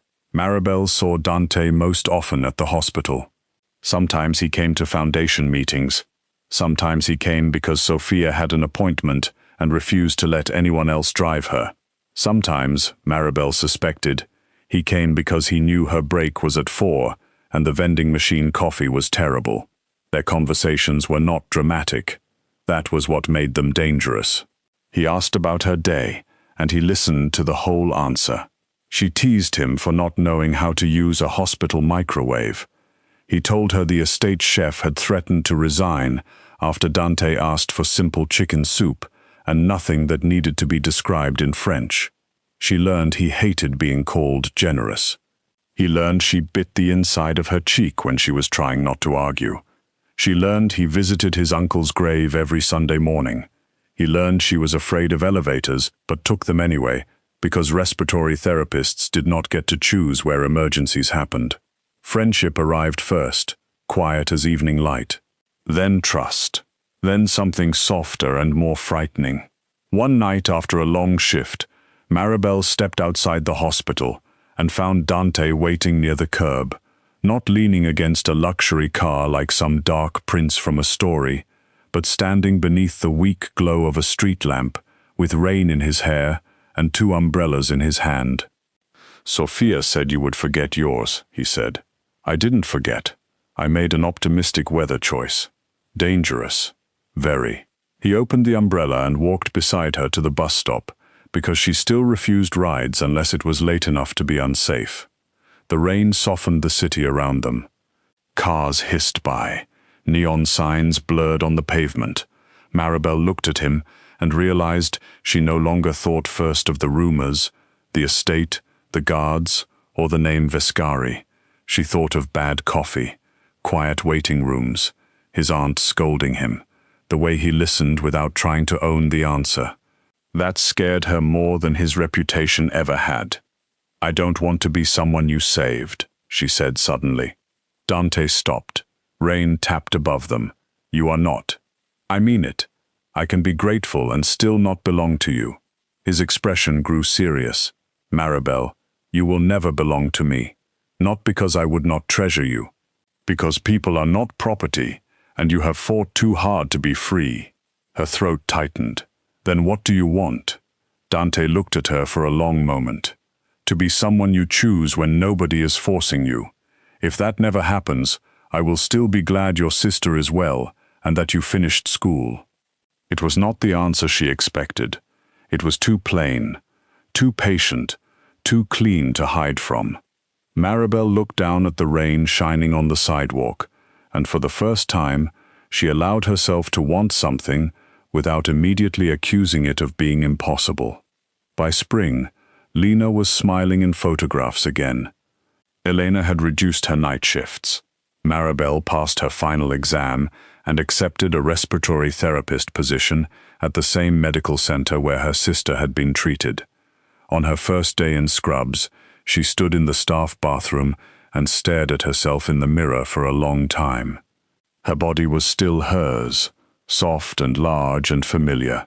The world had not magically become kind. People still looked too long sometimes. Chairs still pinched. Uniform companies still acted like fat women were a surprise. But something inside her had shifted. She no longer saw herself through Celeste's eyes. She no longer wanted to become invisible to stay safe. She had hands trained to help lungs fight for air. She had a mind full of skill. She had a family that had survived. She had a life that was no longer waiting for permission.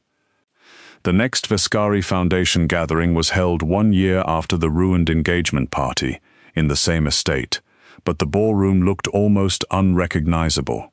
There were no socialites arranged like decorations, no politicians pretending kindness beneath chandeliers. The guest list was full of nurses, caregivers, students, restaurant workers, janitors, bus drivers, working parents, medical residents, and families who looked slightly uncomfortable in formal clothes, but deeply happy to be there. The white roses were replaced with small arrangements made by a neighborhood florist. The food was served buffet style, because Marabel had told Dante that people relaxed faster when they could choose their own portions without feeling watched. He had listened.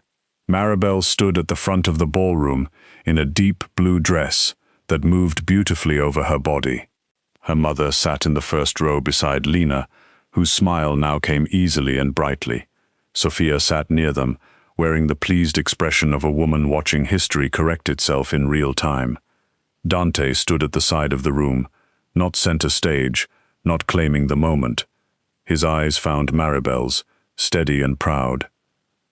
Marabel spoke into the microphone with a voice that trembled only at the beginning. She told them that the worst night of her life had happened in that room. She told them about silence, how it can feel polite from the outside but violent to the person being abandoned inside it. She told them that one person choosing to speak can change the shape of a memory. Then she looked around at the caregivers, students, workers, and families filling the ballroom. Cruelty only feels powerful when everyone else agrees to be quiet, she said. But dignity has a longer memory than shame. Kindness does too. That is why this foundation belongs to the people who keep showing up, even when the world acts like they are invisible. The applause rose slowly, then filled the room like rain after a long drought. Elena cried openly. Lena clapped until her hands hurt. Sophia pretended not to wipe her eyes. Dante did not move, but Marabel saw his face. She saw what her words had done to him. Not pride exactly, something deeper, a promise being renewed. Later that night, after the guests had gone and the ballroom was quiet again, Dante asked Marabel to walk with him through the old neighborhood courtyard behind the estate. It had once been neglected, hidden behind hedges and locked gates, but Sophia had ordered it restored with stone benches, orange trees, soft lights, and a small fountain that sounded like whispered music. The air smelled of rain and jasmine. Marabel walked beside Dante without fear. He stopped beneath an arch of pale flowers. For once, he looked nervous. Marabel tilted her head. "Dante Vascari, are you scared?" "Yes," he said. That made her smile. "Of what?" "Of asking for the most important thing I have ever wanted."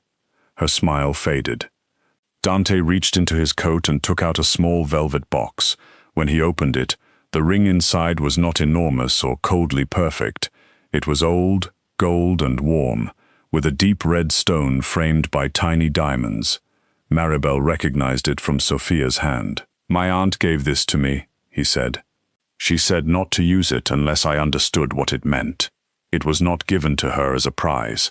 It was given as respect, as partnership, as a promise that the world might be cruel, but home would not be. His voice lowered. "Marabel Cruz, I do not want you because I saved you. I did not save you. I stood up late, and I have spent every day since trying to become the kind of man who would have stood sooner.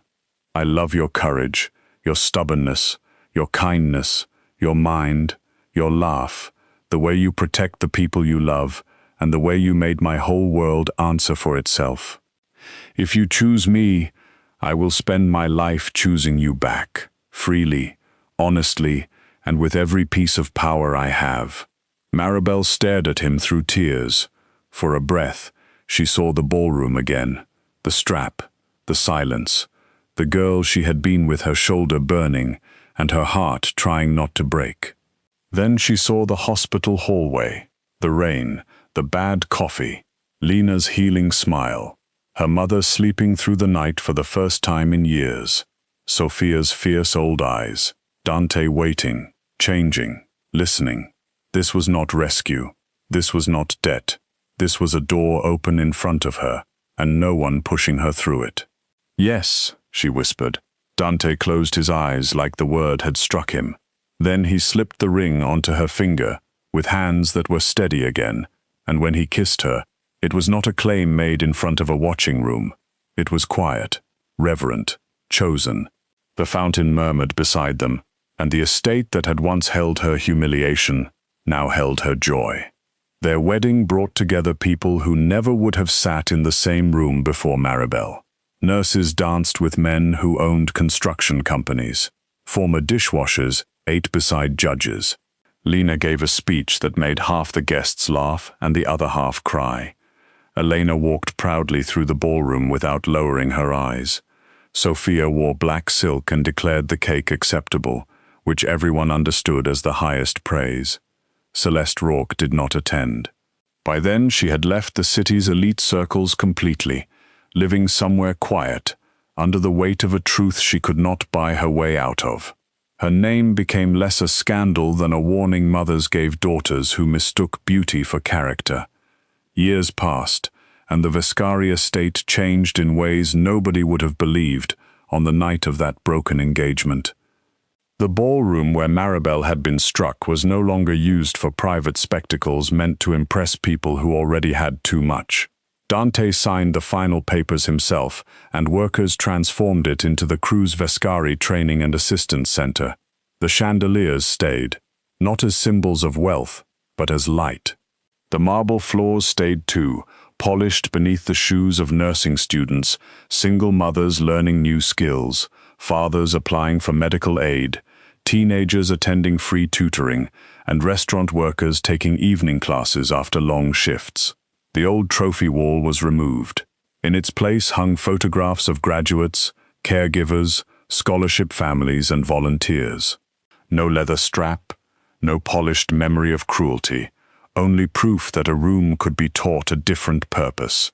On a bright afternoon many years later, Marabel walked through that room holding the hand of her young daughter, Lucia, a round-cheeked little girl with Dante's dark eyes and Marabel's serious way of studying the world. Dante followed a few steps behind them, carrying Lucia's sweater because she had decided she was too grown to wear it and too small to carry it. Sophia was gone by then, buried beside the husband who had once stood up in a room where others stayed silent, but her ring still warmed Marabel's hand. Lucia looked up at the chandeliers. "Mama, did you have a party here?" Marabel paused. The room hummed around them with life. A young father filled out a scholarship form at a folding table. 2 nursing students practiced with training equipment near the windows. Someone laughed near the coffee station. The air smelled faintly of paper, soup, and orange blossoms from the courtyard. "Something happened here once," Marabel said gently. "Something that hurt me." Lucia's small hand tightened around hers. Dante grew still behind them. Marabel knelt so she could look into her daughter's face. But then someone chose not to look away, and after that, many people chose to help. So this room changed. It became something better. Lucia thought about this with the deep seriousness only children have. Like when a bad story gets a better ending. Marabel smiled, her eyes shining. Exactly like that. She stood and looked across the ballroom that had once watched her humiliation and now carried the sound of people building futures. Wealth had changed hands. Beauty had faded. Fear had lost its sharpest teeth. Power had been redirected, softened not into weakness, but into shelter. And kindness, the thing so many people treated as small, had outlived every cruel voice in the room. Marabel Vascari held her daughter's hand, felt Dante's palm settle warm against her back, and understood at last that the stain on Celeste's dress had never been the real mark left that night.